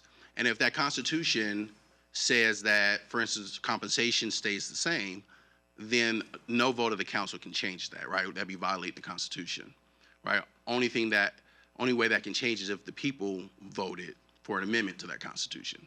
Not just that, though, the people can also put together their own amendments and put it on the ballot and pass it without the council, right? And we would have to follow that amendment, right, to that constitution. And so my interest has been to explore different provisions of a constitution, I'll use that word, that the people could adopt, right, that hopefully would support our city in operating better. You know, obviously, some people believe that there's, you know, Hawthorne's perfect. There's nothing better that can be done in our city. And, you know, I got on this council because I believe that we can do more and we can be more. And I believe that economic development can be more successful in our city. And that I'm really interested in exploring whatever tools that we can in order to push economic development forward. Not just that, there's certain things that aren't working well in our city. We don't have a functioning planning commission. And so it's possible that we can put some stuff in that constitution and kind of address that. But, sir, could you kind of speak to really what a charter is and what it isn't? And let me know if my understanding is accurate or not. Certainly, and I would say that what you're saying is generally true, that a city charter is, in a way, a constitution. There is the state constitution that all cities of California need to abide by. There are 482 cities in California. 121 have chosen to become charter cities. The city charter for each of those it allows the residents to decide what are those basic laws that the city will play by, and it's the residents giving the city its power, not the state giving the city the power. Now, what that means is that matters that are of a local concern, municipal affairs, those can be addressed by a city charter, and you would abide by those rules. Matters that are of a statewide concern, you could not address. And so there's a lot of litigation that often gets done to try and determine what is a municipal affair, which is a matter of statewide affair, Traditionally, municipal affairs are elections, initiative, referendum, recall procedures, ordinance adoption procedures, officer compensation, civil service procedures, and collective bargaining. Some public finance matters and use of public funds is a significant one. Frees up some ways that monies can be used within the city, city monies used within the city. Utility franchises, prevailing wage issues, and public contracting can be a matter of public concern and a matter of local concern. Now, the state tries to claw back and carve away at that, and that's what one of the references was as to housing and zoning issues and what the recent litigation has been on that. And all of the recent state legislation on that, specifically SB 9, which was about taking I'm seeing some faces here about it, you're familiar with it, taking a lot, a residential lot, and then subdividing it. And the state has now created a provision that allows a homeowner to ask for ministerially, just with a permit over the counter, to subdivide that lot to roughly equal sizes to build additional homes on. And so that was addressed by a coalition of cities as being against unconstitutional in of itself because they were charter cities. As was mentioned, the cities won here in Superior Court in Los Angeles County. It's anticipated that the Department of Justice will, Rob Bonta's office will be filing an appeal on that if they haven't already, and that it would be probably about 1.5 years, 2 years before we decide or find out whether or not the Court of Appeal agrees with this local judge or if the Court of Appeal agrees with the state. So whether it matters... Just to summarize what you just said, local judge, Superior Court judge, said that charter cities should not be subject to SB 9. That's correct. And we are expecting an appeal by the state, and it'll probably take about 2 years, 1.5 to 2 years, to see if that appeal is overturned or upheld, excuse me. That's right. Or if the original judgment is upheld. That's correct. And so it could be some time before we know for sure if charter cities would have to be subject to SB 9. That's right. Got it. Some of the things that are not municipal affairs that a city's charter cannot touch, schools. You can't become a school district in that regard. Vehicle code, there have been attempts to try and address locally traffic regulations and the vehicle code.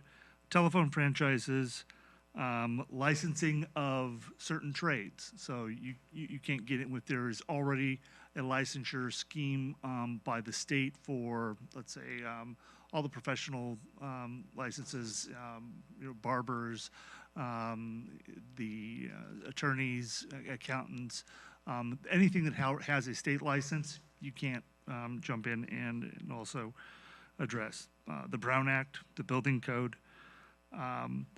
anything that there is a state law that the legislature has said this is a matter of statewide concern, you are likely preempted from entering into. Now, that area that traditionally has been an area of local concern that the big fight is over right now is about zoning and some housing issues. And so that's where the state is really trying to solve housing problems with blanket regulations statewide, and we're getting a bit of a fight on that from the local level upward. So if we were looking to fight against SB 9, it wouldn't be needed for us to be a charter city today. But if that comes out to where charter cities aren't subject to SB 9, then we can choose to, pursue that protection in the future. So there were attempts early on to think about general law cities challenging SB 9. From what I understand, that litigation is actually on appeal already. There was an early loss for general law cities, and that has been appealed. So whether or not a general law city has the ability, the same way a charter city does, to have what's called home rule. Home rule is just the traditional things that are local, of a local concern. That's what's on appeal in that regard. Got it. I got it. That's all my questions. Appreciate your presentation. All right. Anybody else have anything else? Yeah, to the chair. I just wanted to hit on some points that you made, and I correct me if I'm wrong, because I'm just going off of what you just said. You said basically that a charter city is basically providing power to the people in implementing policy that aligns to our governing when implementing policy with regards to zoning. And you mentioned some other provisions that are beneficial. Can you just name real quick what those provisions are? Yeah, instead of it being the charter providing power to the people, it's the people saying, we're providing the power to the council to do these very things. It's the people claiming back the power from the state and the Constitution. So the areas that are traditionally of matters of municipal affairs are municipal elections, the initiative referendum and recall process, and the ways, different items relating to that, ordinance adoption procedures. Often what this means is taking away from what's currently stated in the government code of first reading, second reading, 5 days apart at any type of meeting, but the second reading being at a regular scheduled meeting. In a charter, you can come up with a different method of doing that. Oftentimes, it's more of a distance between the first and the second reading. And oftentimes, there can be, like City of LA has the ability, where the mayor in that city, a different type of mayorship there, but again, created through a charter process, has a veto power. And then there's an override of that. So those are the types of things you can build into a city's charter to customize the way you want to govern effectively. Civil service procedures, the compensation for municipal officers, public financing and use of public funds, so that items would not be considered a gift of public funds if you determine them not to be. Utility franchises, and public works and prevailing wage. Now, I mentioned all of those.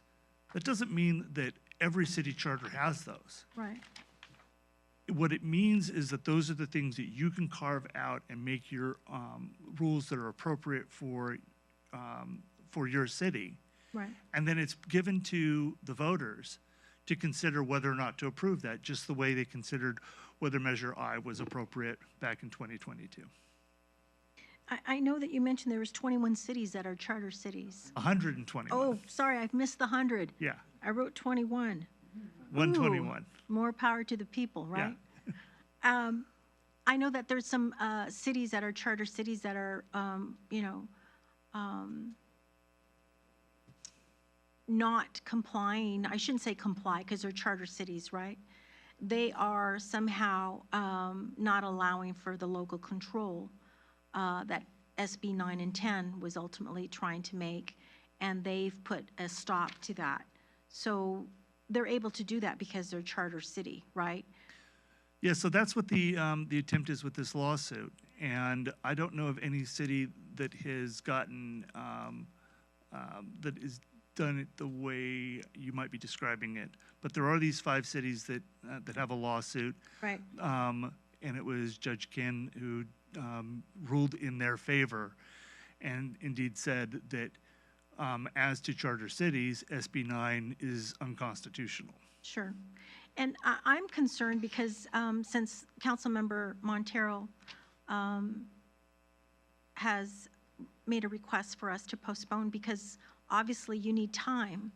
You need time to write this. More importantly, you need time that we wanted to make sufficient outreach to the community to be able to provide more information and have a collaborative effort to work collectively in responding to questions, posing questions and answers, et cetera. So that's important. We did that for cannabis, and that was probably the best thing we could have done. But this is also just as important when it comes to requesting an item to be placed before the voters so that the voters can vote on potentially changing our charter.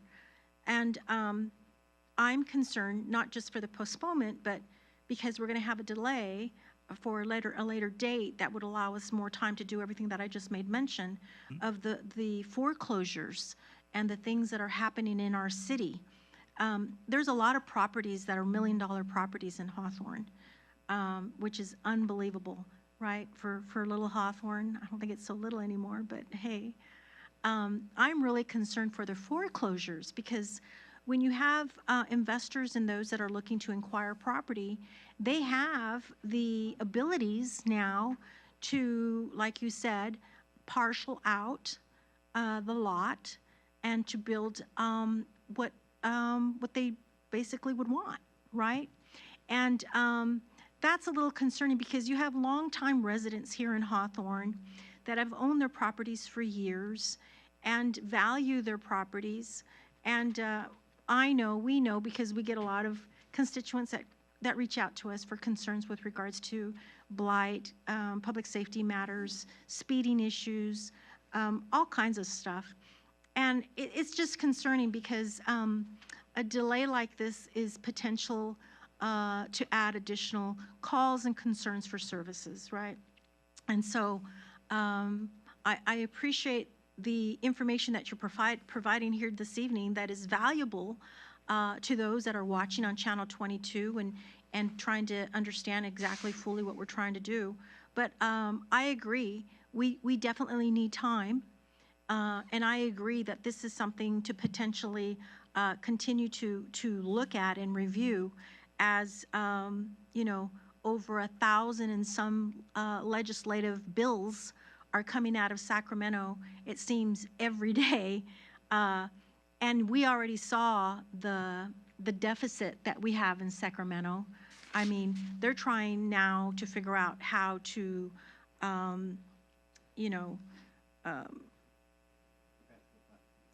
well, because of all the spending that went on, now they have to make cuts and probably not hire those openings that are available, a lot of state openings, availabilities. But thank you so much for that. I know folks in the audience could better understand now truly what's happening.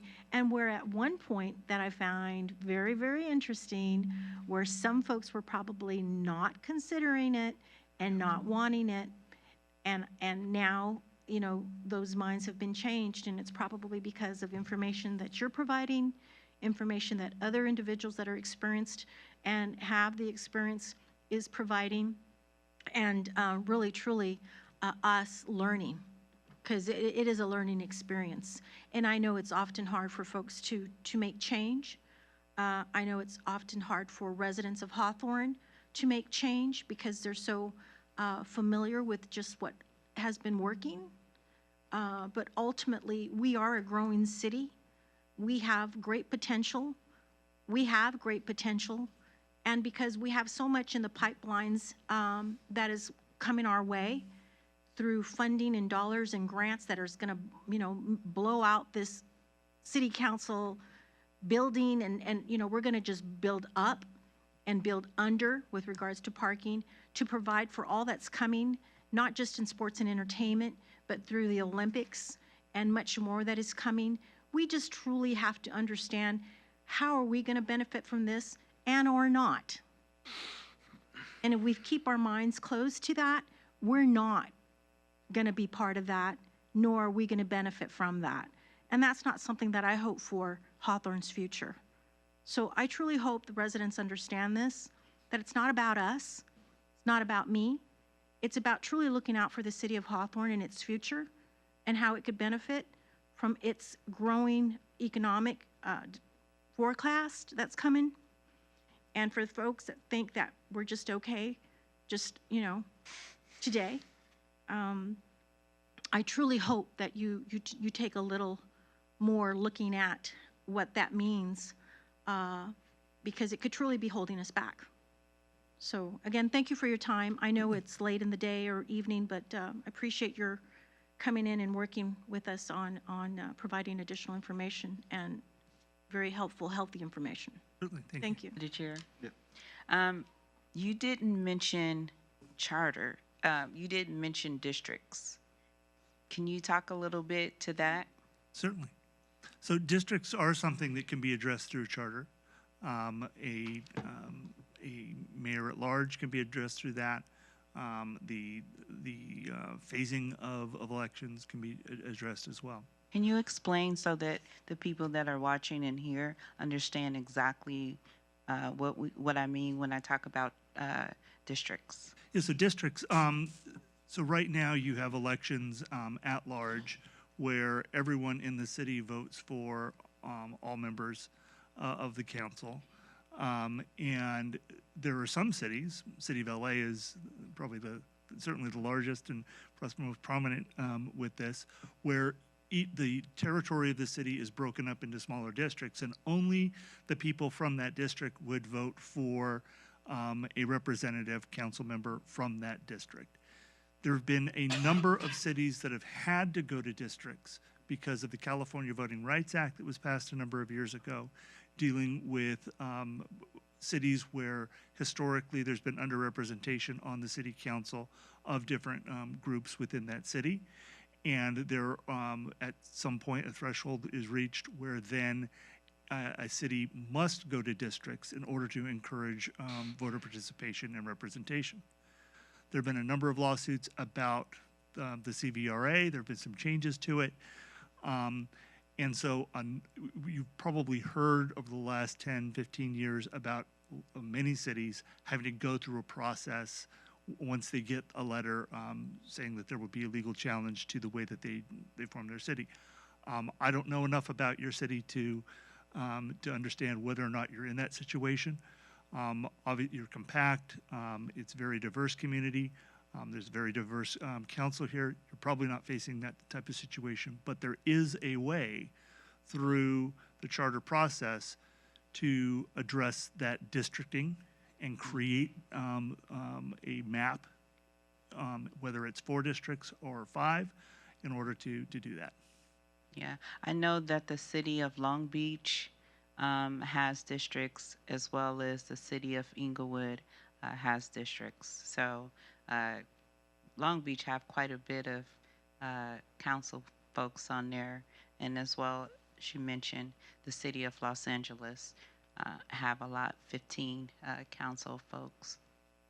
Right. Thank you. So, ready to move on? Direction? Thank you very much for coming tonight. Certainly, absolutely. So I made a motion for us to postpone it until later date, so Are not to we go on the voting? ballot on the 24th. By consensus? Yeah, I need a Want a second? consensus, so our attorney, Robert Kim would. There's I a motion. agree. Yeah, I'll second. I don't know if we need to vote or consensus. Yeah, is it's just a fine. consensus, right? Yeah, it seems like we have Thank you. consensus, that's fine. Okay. Thank you, I Elected- appreciate it. Thank you, sir, Thank you. for being here. Elected officials' reports, recommendations. Ms. City Clerk, please. I want to thank everyone for coming out today. Wanted to say I thought it was really great that the American Lung Association came in to talk a little bit about some of the things that cause problems with our lungs. My mother, as I probably have told you all before, has lung cancer. She has a very rare form of lung cancer. And so I really did appreciate that presentation. Congratulations to Mr. Lucero. Wanted to thank all the volunteers who came out to the Mother's Day brunch. We had a lot of fun. It was very nice. Congratulations to Katrina and Angie. I want to thank the Hawthorne Police Department for the fabulous drone event. Most people don't even understand the significance of having a drone that's made with all-American parts. The FAA will not allow people to fly drones beyond the visual line of sight unless they're made with all-American parts. And right now, most Most of the drones are made from Chinese manufacturers. I want to thank Pastor Greg for the prayer breakfast not long ago. It was really a lot of fun. It was nice to get up early and go over and have a really good breakfast. Also want to thank everyone who came out to Coffee with the Clerk. It was nice to have everybody come down, even our staff here, and have some coffee and donuts. I want to thank our city manager who helps with everything. He attends so many things. He supports us all. And Vaughn, I just want to salute you and thank you. And thank you to the staff. Also want to encourage people to register to vote. We have voter registration forms in the office if you want that, or you can go online to registertovote.ca.gov. And to my Spanish-speaking community, si necesita registrarse para votar, conéctese en línea o llame a la oficina de secretario. Gracias. Good job. Pretty good. Heck yeah. All right, guys. Just want to remind everybody up here that we have 4 closed sessions. Yeah. So I'll keep whatever I have to say brief, but it's up to you guys. What you guys want to do?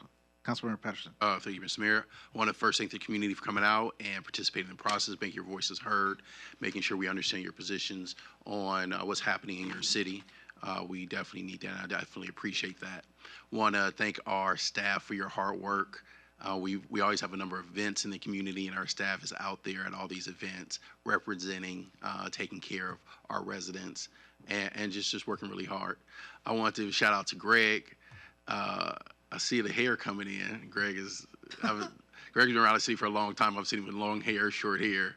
Now you got long hair with a long beard, and I think it's cool though, right? But keep it up.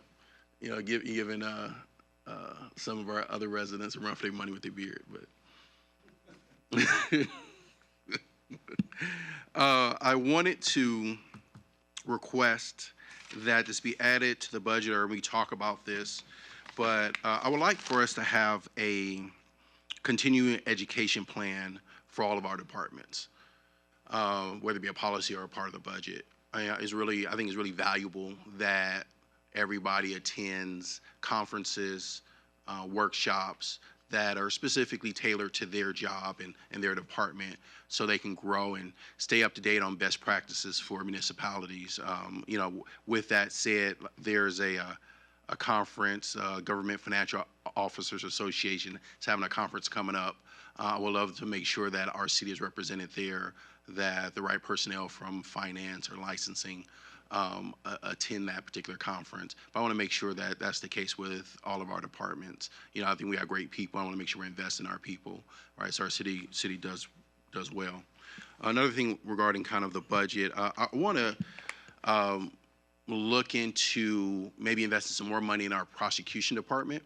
I want to make sure that Hawthorne is properly staffed to take an aggressive stance against petty theft in the city. You know, of course, it's happening across the nation, and we're hearing a lot about that even within our city. And we want to make sure that, you know, we have enough personnel to back up our police officers as they're responding to these type of calls, that we are prosecuting them, and we're letting them know that, you know, this is very serious in our city.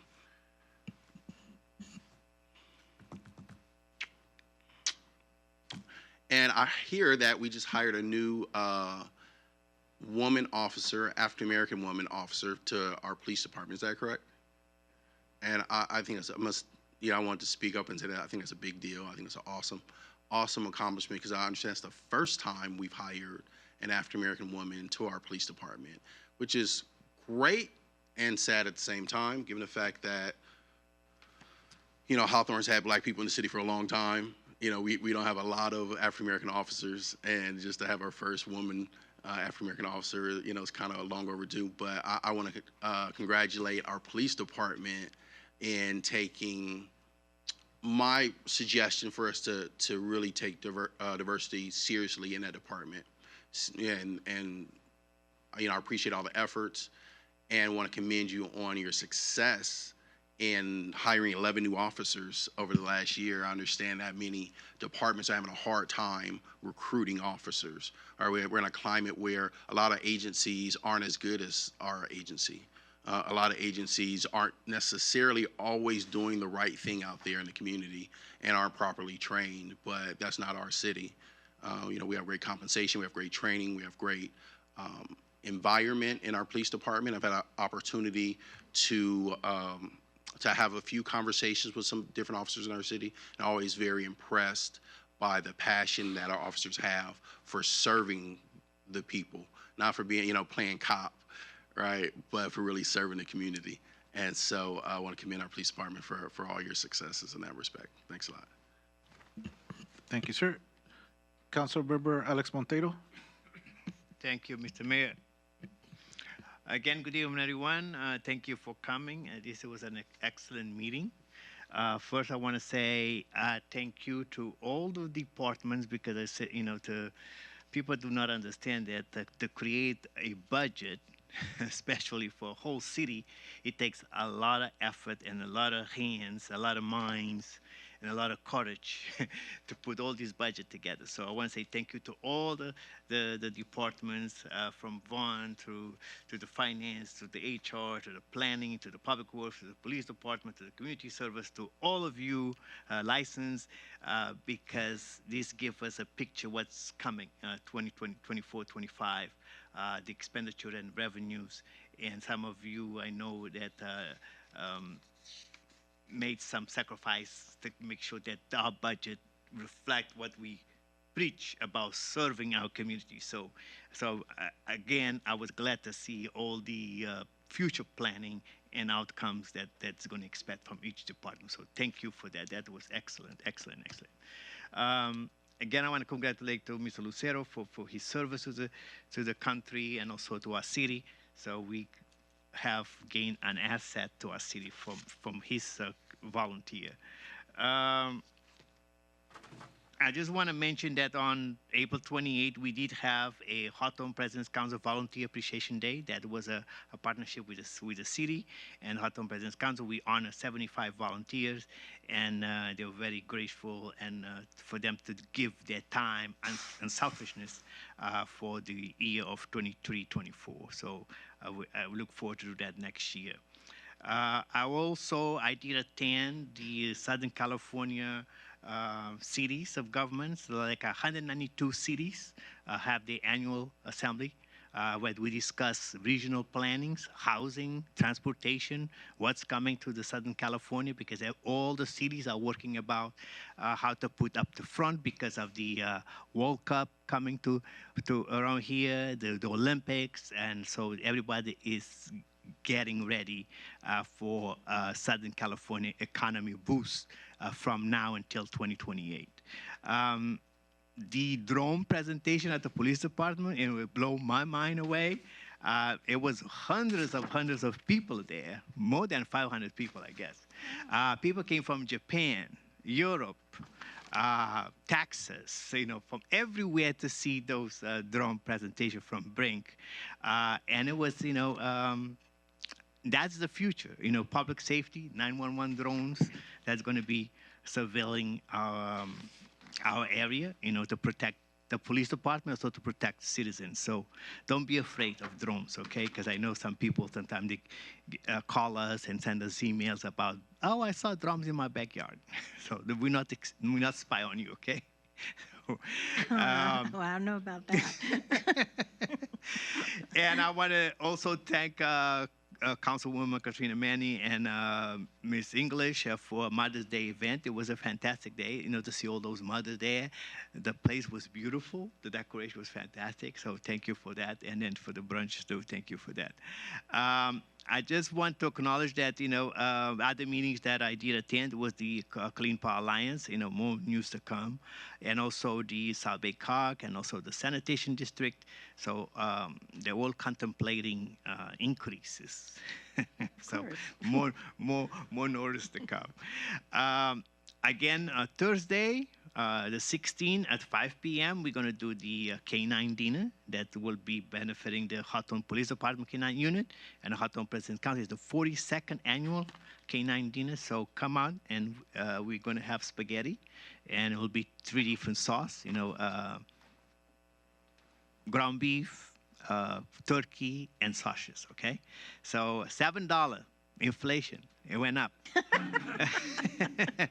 So As long as So- you don't put a 10 in front of that. Yeah, so $7 and $3.50 for children under 12. Okay, and also just a reminder that Hawthorne is going to celebrate Juneteenth, and this time it's going to be big. Juneteenth is going to be celebrated on June 22nd from 11 to 4 p.m. at the Hawthorne Memorial Park, and we already have 4 live bands that's going to be performance, and we're going to have food trucks, we're going to have vendors. And if you want to be a vendor, arts and craft, and it's free to just come and sell your stuff. Okay, so I'm not charging. We're not charging, so Can I it's get a free. flyer? Yes. Actually, you can pass her up. And my final note is a directive to our city manager to work with maybe the planning department to come up with some strategy about Imperial Highway, right? From Inglewood all the way up to Yukon, going, from Inglewood Avenue going east on Imperial all the way to Yukon.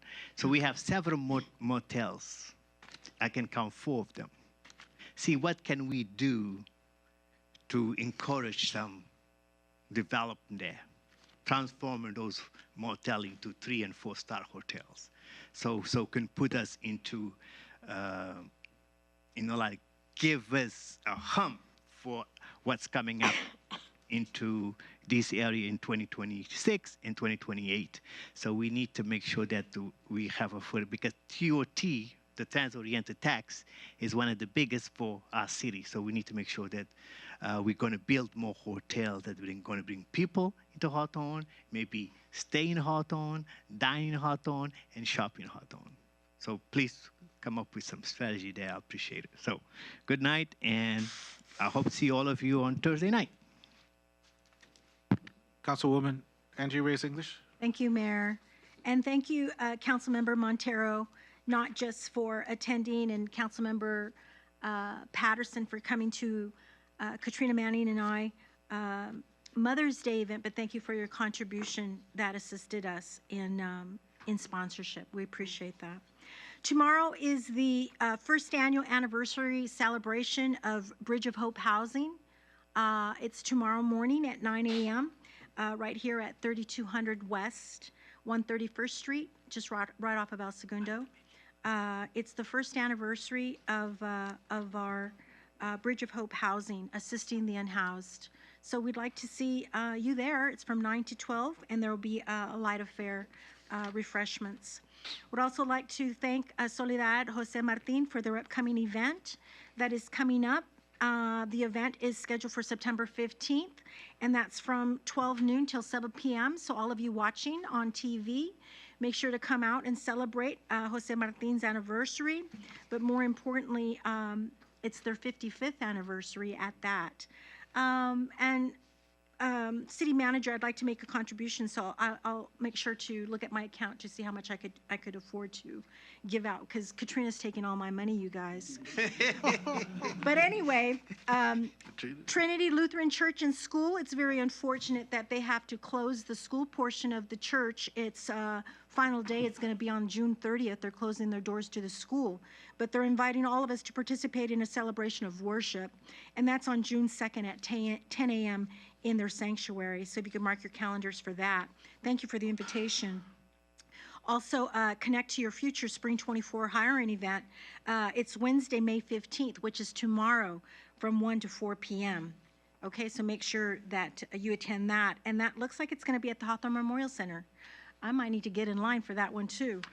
The 42nd Annual K-9 Community Dinner, which is Thursday, May 16th, from 5 to 7 p.m. It's $7 for the adults, children 12 and under, $3.50. This is our way of providing for our K-9 community family here in Hawthorne through the Hawthorne President's Council. Look forward to that from 5 to 7. The Hawthorne Senior Center, LA County Fair. They're going to the county, you guys, to the county fair. May 17th, Friday, this Friday, the bus departs from the Senior Center at 10 a.m. and returns approximately at 5. Oh, it's sold out? Oh, you missed it. Okay, well, we're making announcements, so whatever we see up here, we're going to announce. The City of Hawthorne Community Services Dodgers Dream Team, Hawthorne, May 18th at 10 a.m. They're going to be at Jim Thorpe Park, the park that I lived right across the street from. They cordially invite you to the opening day ceremony. That's like a Dodger game in Hawthorne, right? So look forward to that. The City Public Works Department cordially invites you to the Imperial Highway Improvement Project cutting, ribbon cutting. That's on Tuesday, May 28th. I also want to thank all of those that came with me and attended in Long Beach, the CPUC, Community Public Works, Public Utilities Commission public hearing on the proposed increase to our utility bill. I understand there's a fixed rate of $24. However, any rate is a hurtful rate to all of us, all of our pockets. All of those that have fixed incomes are on Social Security, have, very limited funds on how they could pay their utilities, but that sounds like it's going to be the fee that they're going to be providing us. So please continue to look at your public announcements on your bill and pay attention to that because it's very important for us. I'm actually surprised that I got an email just this evening from the gas company. I have like a $78 credit, and this is due to let me read it to you real quick because I think it's important that you look at your gas company bill, okay, when you get home. This is from the California Public Utilities Commission, and it is basically saying that what is the California Climate Credit? So you're getting a credit. I got a credit of $73.41 identified as the California Climate Credit. Your household and millions of others throughout the state of California will receive this credit on your utility bill. How about that? I only wish that Southern California Edison could follow suit, but I'll leave that alone. I just want to say thank you to all of you that came out for our Mother's Day event. That was a wonderful event. The Balboas was there. Mrs. Balboa, her mother was there. They looked so darling in their dresses. And we did some honorings to some residents here in Hawthorne. It was a great event. Thank you again to City Manager Vaughn Norris for your help with that, the community services and all those that assisted. Katrina Manning went out of her way, unbelievable. I was talking to her like the day before, and she was out there picking up flowers and doing all kinds of running around, and I just have to give it to her because it takes a lot of work to host an event, just like this upcoming Juneteenth event. It takes a lot of individuals, it takes a lot of help and planning, but most importantly, it takes a lot of dollars. And a lot of times, we're not using city monies. We're looking for donations and sponsorships from individuals and partners like yourself and other organizations and groups and partners and contractors here for our city. And the more events and things that we do, I think it just brings a sense of, family, and it brings a sense of caring that the city cares to bring services and programs and things like this to the community. And I think that's very important. I also want to thank tonight our budget hearing. Felice, you did an awesome job. To all of our departments, thank you for your help. Thank you for growing and understanding the pitch that Vaughn has made over and over again with regards to how we want to do better and want to do more. And what's the pitch again? Culture? 3 C's, culture, community, collaboration. Collaboration, awesome. And customer service. You guys are doing a good job. And with that, I became a grandmother again for the 8th time. Eighth time is a charm. A little tiny, almost 6-pound Araya, I call her Ari. Cute little thing. Kudos to my grandbabies. Unfortunately, they're not in California any longer, so it makes me have to get on a plane and go find them. But, it's a beautiful thing. And to all our mothers and grandmothers, because they're raising kids too, happy Mother's Day and look forward to a great year here in Hawthorne. We're doing such good work. I just can't believe how far we've come under the leadership of Vaughn. Could you believe that? Give it to Vaughn. Under the leadership of Vaughn. I've seen a lot of city managers come and go, but I cannot truly believe, all the work that Vaughn has done, but more importantly is showing, right? It's showing, and we're not finished. We're not finished. So Thank you guys for coming out. I know you guys make sacrifices too for come out and sit out there and listen to us, blah, blah, blah, blah. But all of this information is important, and we truly value you as a constituent and as a resident of Hawthorne. So thank you so much. Mayor Pro Tem. First, I'd like to start off by saying thank you to David Patterson and Alex Montero for not only supporting the Mother's Day event, but also showing up. I was very excited to have you guys there. Really, truly appreciate you. Really, truly appreciate the money, because without money, we wouldn't be able to do the things that we do, have all the decorations and so on. So I truly appreciate whenever you guys give me your money, because it means that you believe in the events that we're doing. So thank you so much.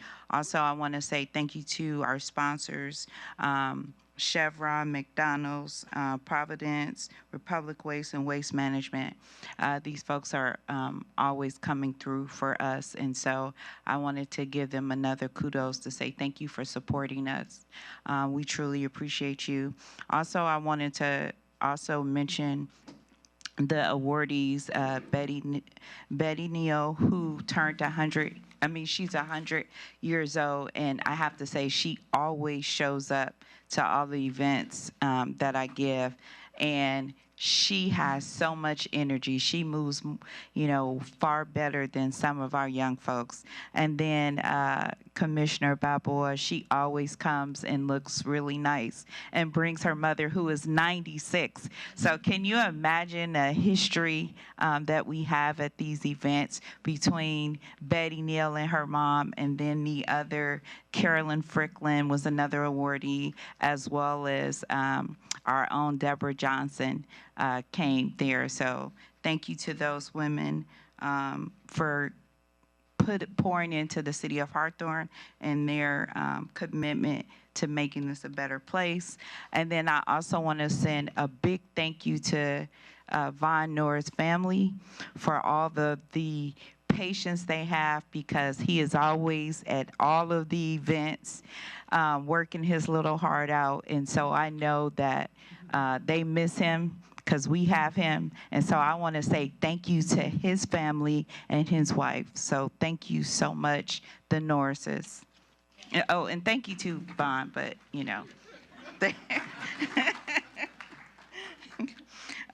also, I want to say, as a directive, I wanted to increase conferences for the city council, because at this point,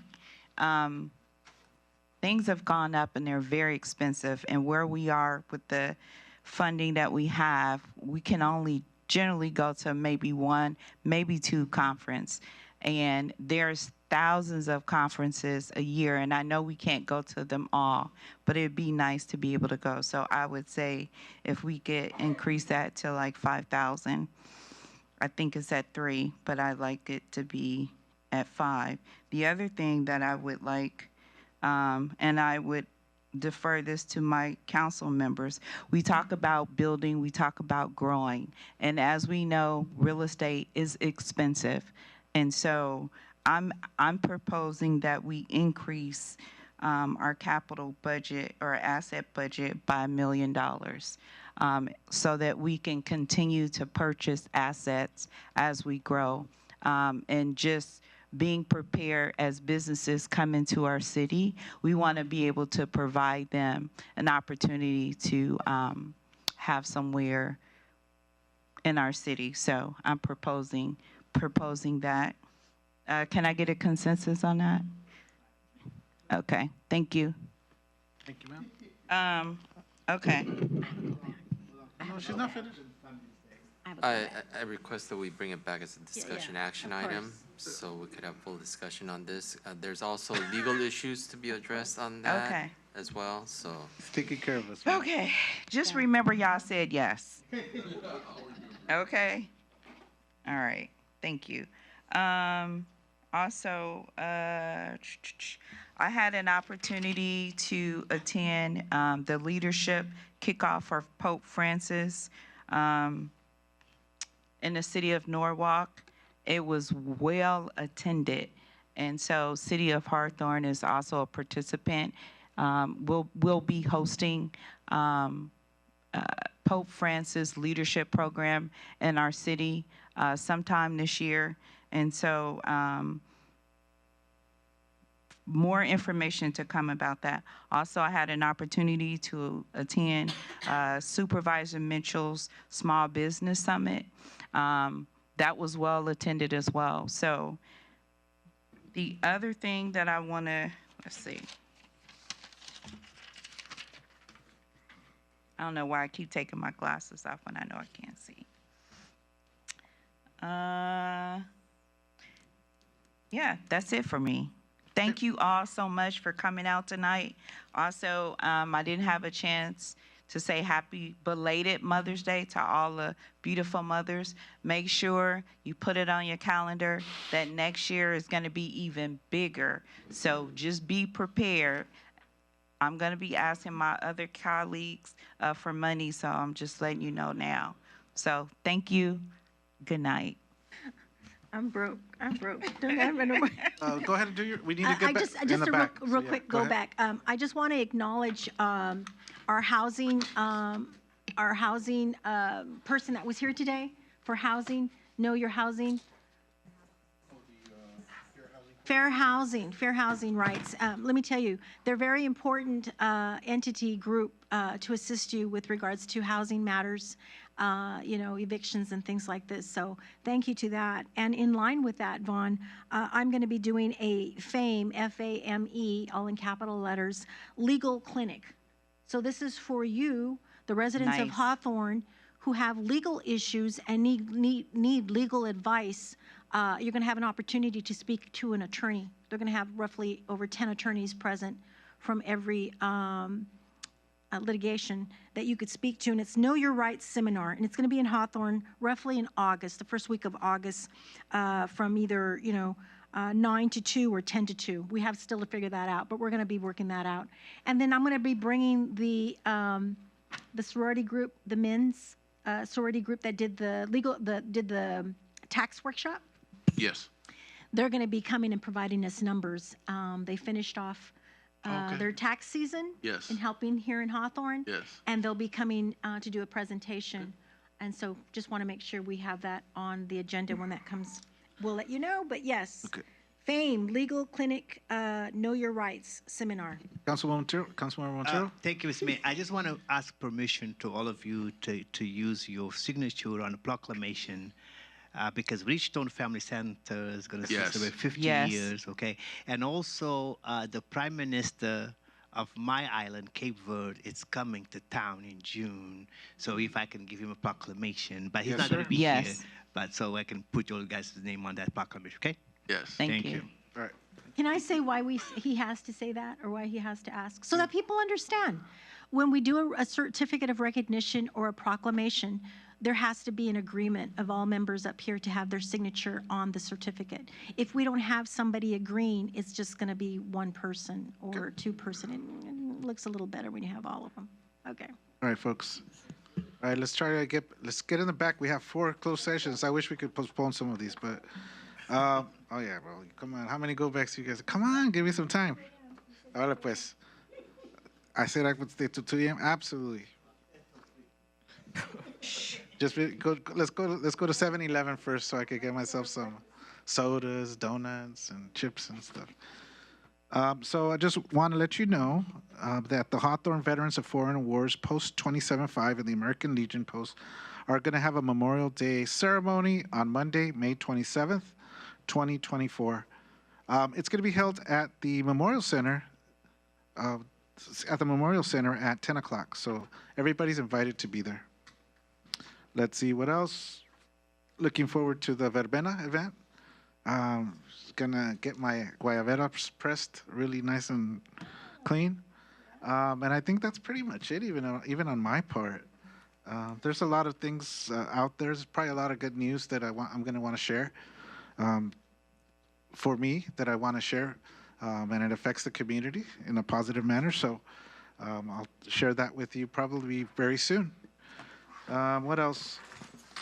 Great job on the budget. I mean, we went very efficiently.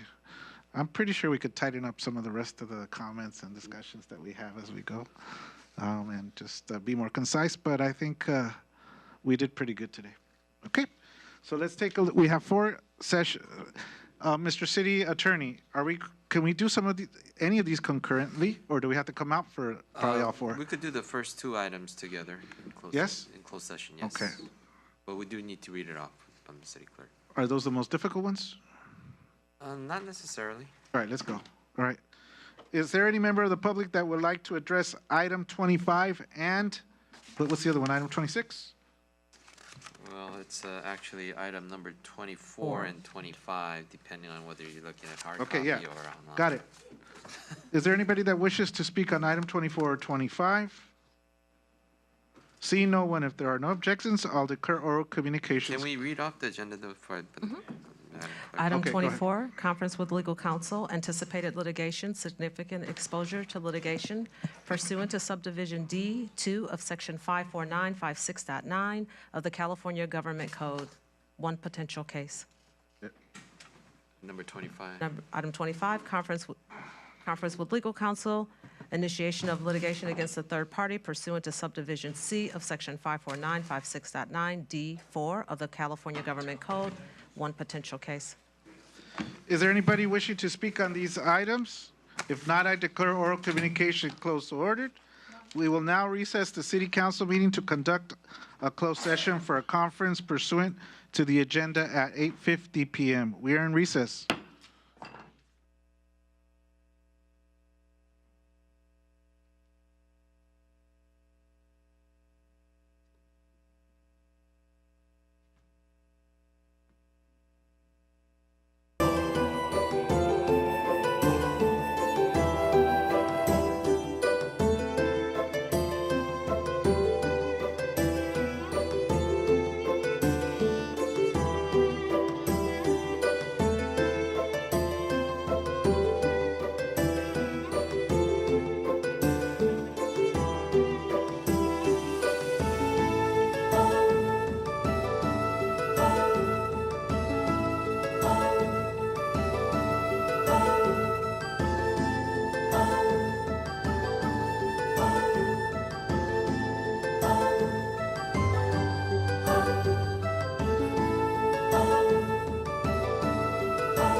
12.04.031 pertaining to sidewalk repair and maintenance.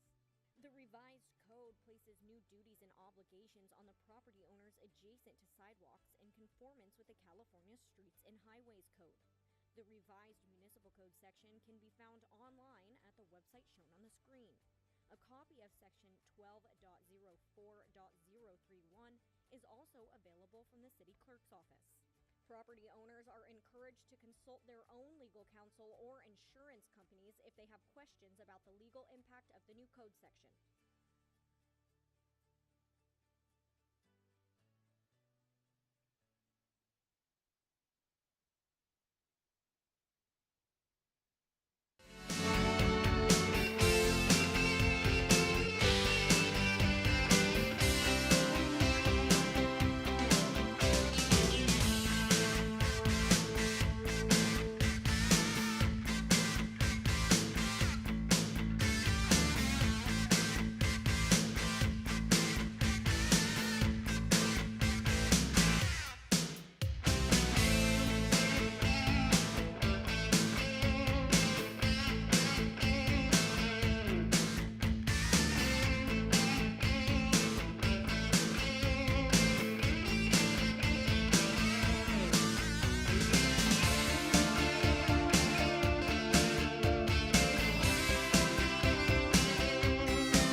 How to obtain a business certificate in the City of Hawthorne.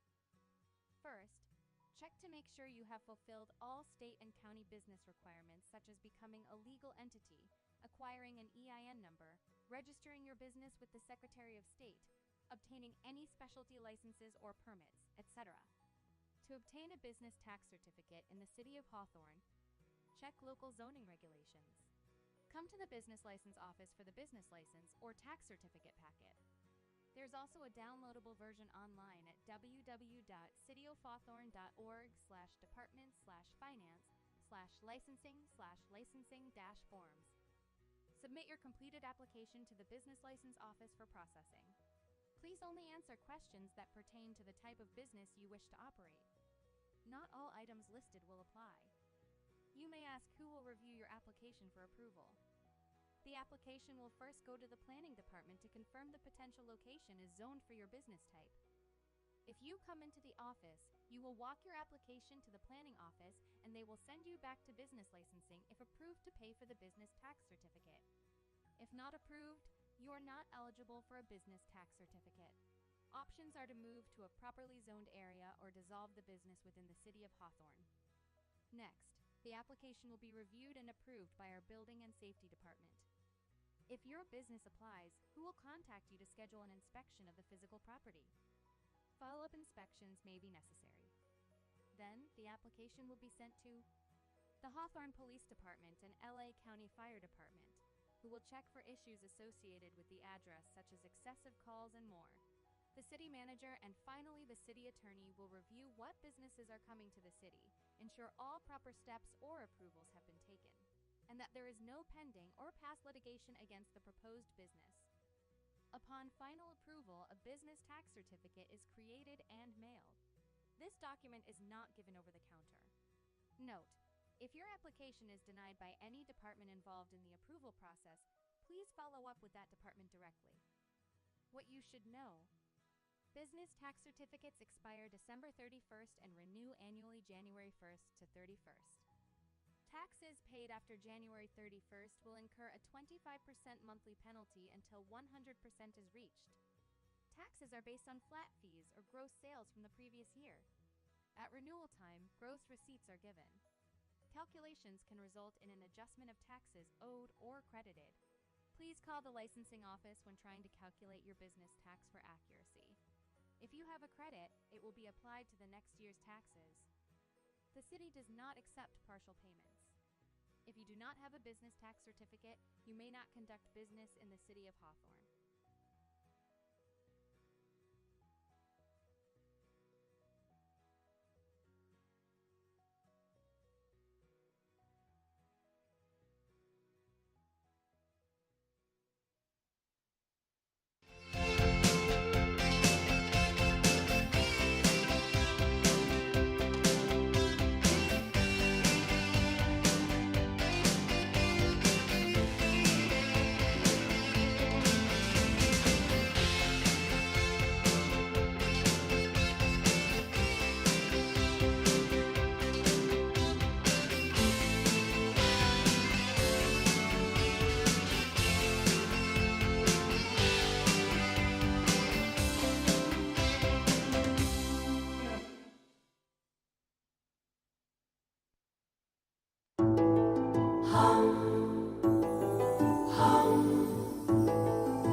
City of Hawthorne's Public Works Department will convert 126th Street between Hawthorne Boulevard and Grevelia Avenue into a one-way street.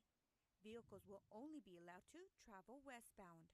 That means that instead of the 22 current on-street parking spaces, there will now be 46. 12 of those will be no permit needed to park. The remaining 34 spaces will be permit parking. Permitted parking will be for city employees during business hours between the hours of 6 a.m. to 6 p.m. Monday through Friday to help aid parking at City Hall. The proposed change was presented to City Council by Public Works and was approved at the February 13th council meeting. City Hall is expanding, and there's a lot of new employees that are working at City Hall.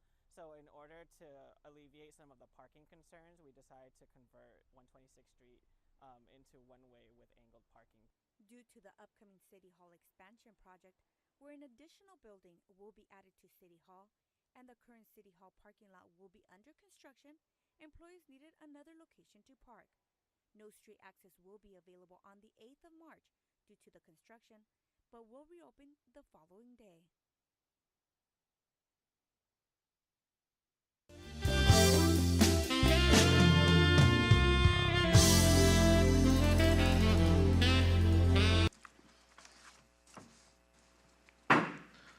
City Council is back in session at 9:15. Mr. City Attorney, read out, please. Thank you, Mr. Mayor.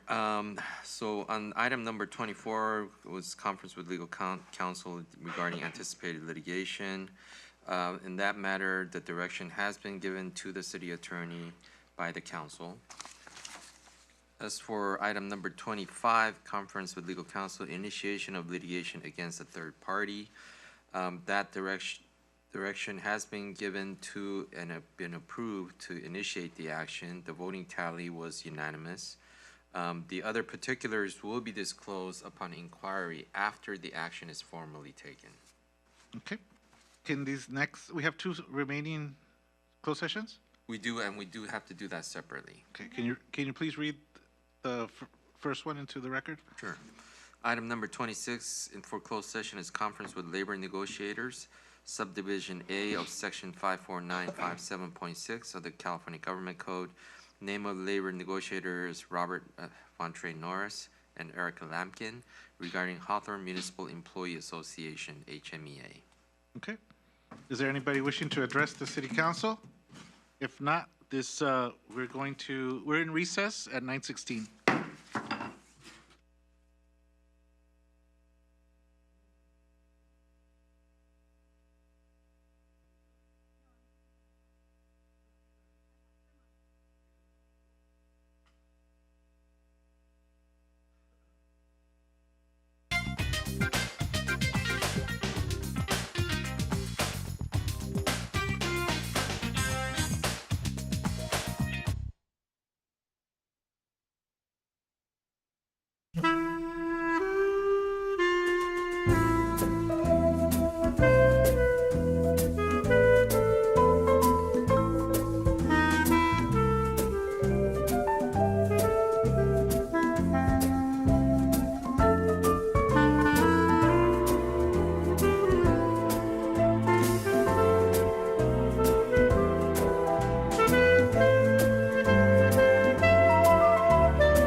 City of Hawthorne has revised the Hawthorne Municipal Code 12.04.031 pertaining to sidewalk repair and maintenance.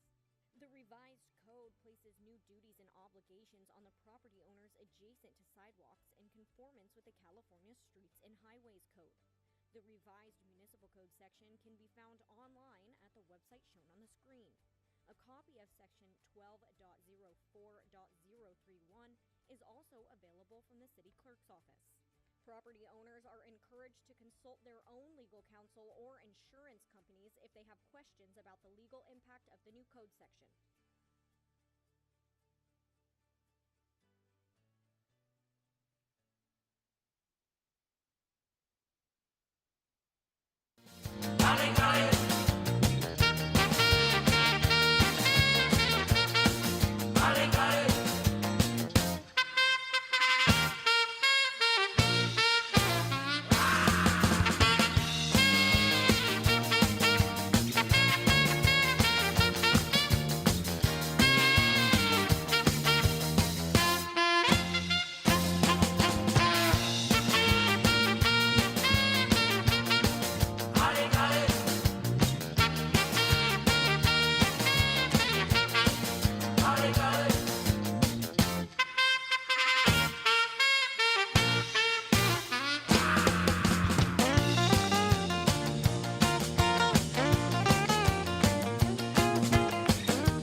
How to obtain a business certificate in the City of Hawthorne.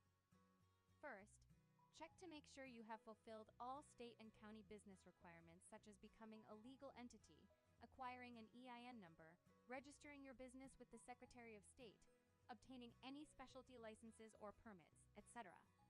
To obtain a business tax certificate in the City of Hawthorne, check local zoning regulations. Come to the business license office for the business license or tax certificate packet. There's also a downloadable version online at www.cityofhawthorne.org/departments/finance/licensing/licensing-forms. Submit your completed application to the business license office for processing. Please only answer questions that pertain to the type of business you wish to operate. not all items listed will apply. You may ask who will review your application for approval. The application will first go to the planning department to confirm the potential location is zoned for your business type. If you come into the office, you will walk your application to the planning office and they will send you back to business licensing if approved to pay for the business tax certificate. If not approved, you are not eligible for a business tax certificate. Options are to move to a properly zoned area or dissolve the business within the city of Hawthorne. Next, the application will be reviewed and approved by our Building and Safety Department.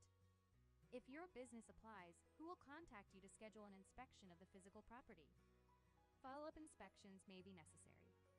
Then, the application will be sent to the Hawthorne Police Department and LA County Fire Department, who will check for issues associated with the address such as excessive calls and more. The city manager and finally the city attorney will review what businesses are coming to the city, ensure all proper steps or approvals have been taken, and that there is no pending or past litigation against the proposed business. Upon final approval, a business tax certificate is created and mailed. This document is not given over the counter. Note, if your application is denied by any department involved in the approval process, please follow up with that department directly. What you should know: business tax certificates expire December 31st and renew annually January 1st to 31st. Taxes paid after January 31st will incur a 25% monthly penalty until 100% is reached. Taxes are based on flat fees or gross sales from the previous year. At renewal time, gross receipts are given. Calculations can result in an adjustment of taxes owed or credited. Please call the licensing office when trying to calculate your business tax for accuracy. If you have a credit, it will be applied to the next year's taxes. The city does not accept partial payments. If you do not have a business tax certificate, you may not conduct business in the city of Hawthorne.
p.m. Mr. City Attorney? Thank you, Mr. Mayor. The council met in closed session regarding conference with labor negotiator. The item of MOU with Hawthorne Municipal Employee Association has been tentatively approved by the city council by a unanimous vote. The other party was HMEA. Can you please read the remaining closed session The last information? closed session item is conference with labor negotiator, subdivision A of section 54957.6 of the California Government Code. Name of labor negotiator is Gary Tomatani regarding Hawthorne Executive Group, HEG. Is there anybody wishing to speak on this? If not, we are in recess at 9:37.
On March 8th, City of Hawthorne's Public Works Department will convert 126th Street between Hawthorne Boulevard and Grevelia Avenue into a one-way street. Vehicles will only be allowed to travel westbound. That means that instead of the 22 current on-street parking spaces, there will now be 46. 12 of those will be no permit needed to park. The remaining 34 spaces will be permit parking. Permitted parking will be for city employees during business hours between the hours of 6 a.m. to 6 p.m. Monday through Friday to help aid parking at City Hall. The proposed change was presented to City Council by Public Works and was approved at the February 13th council meeting. City Hall is expanding, and there's a lot of new employees that are working at City Hall. So in order to alleviate some of the parking concerns, we decided to convert 126th Street into one-way with angled parking.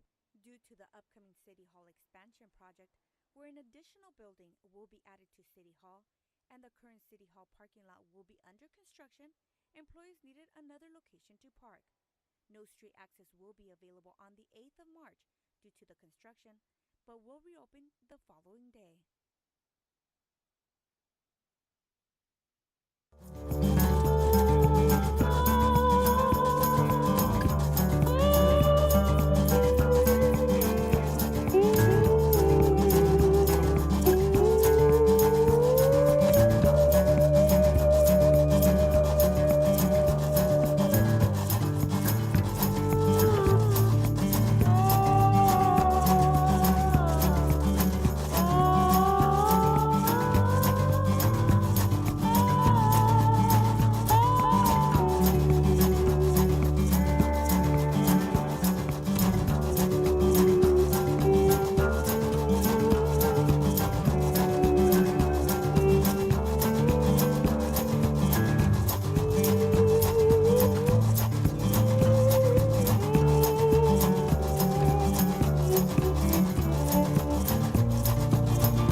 revised the Hawthorne Municipal Code 12.04.031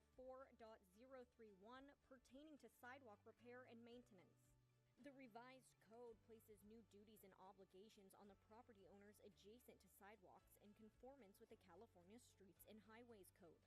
The revised municipal code section can be found online at the website shown on the screen. A copy of section 12.04.031 is also available from the city clerk's office. Property owners are encouraged to consult their own legal counsel or insurance companies if they have questions about the legal impact of the new code section.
How to obtain a business certificate in the City of Hawthorne.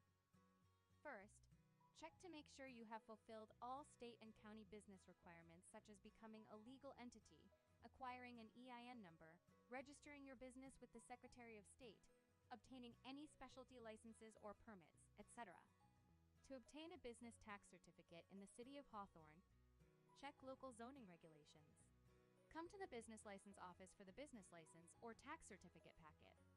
There's also a downloadable version online at www.cityofhawthorne.org/department/finance/licensing/licensing-forms. Submit your completed application to the business license office for processing. Please only answer questions that pertain to the type of business you wish to operate. not all items listed will apply. You may ask who will review your application for approval. The application will first go to the planning department to confirm the potential location is zoned for your business type. If you come into the office, you will walk your application to the planning office and they will send you back to business licensing if approved to pay for the business tax certificate. If not approved, you are not eligible for a business tax certificate. Options are to move to a properly zoned area or dissolve the business within the city of Hawthorne. Next, the application will be reviewed and approved by our Building and Safety Department. If your business applies, who will contact you to schedule an inspection of the physical property? Follow-up inspections may be necessary. Then, the application will be sent to the Hawthorne Police Department and LA County Fire Department, who will check for issues associated with the address such as excessive calls and more. The city manager and finally the city attorney will review what businesses are coming to the city, ensure all proper steps or approvals have been taken, and that there is no pending or past litigation against the proposed business. Upon final approval, a business tax certificate is created and mailed. This document is not given over the counter. Note, if your application is denied by any department involved in the approval process, please follow up with that department directly. What you should know: business tax certificates expire December 31st and renew annually January 1st to 31st. Taxes paid after January 31st will incur a 25% monthly penalty until 100% is reached. Taxes are based on flat fees or gross sales from the previous year.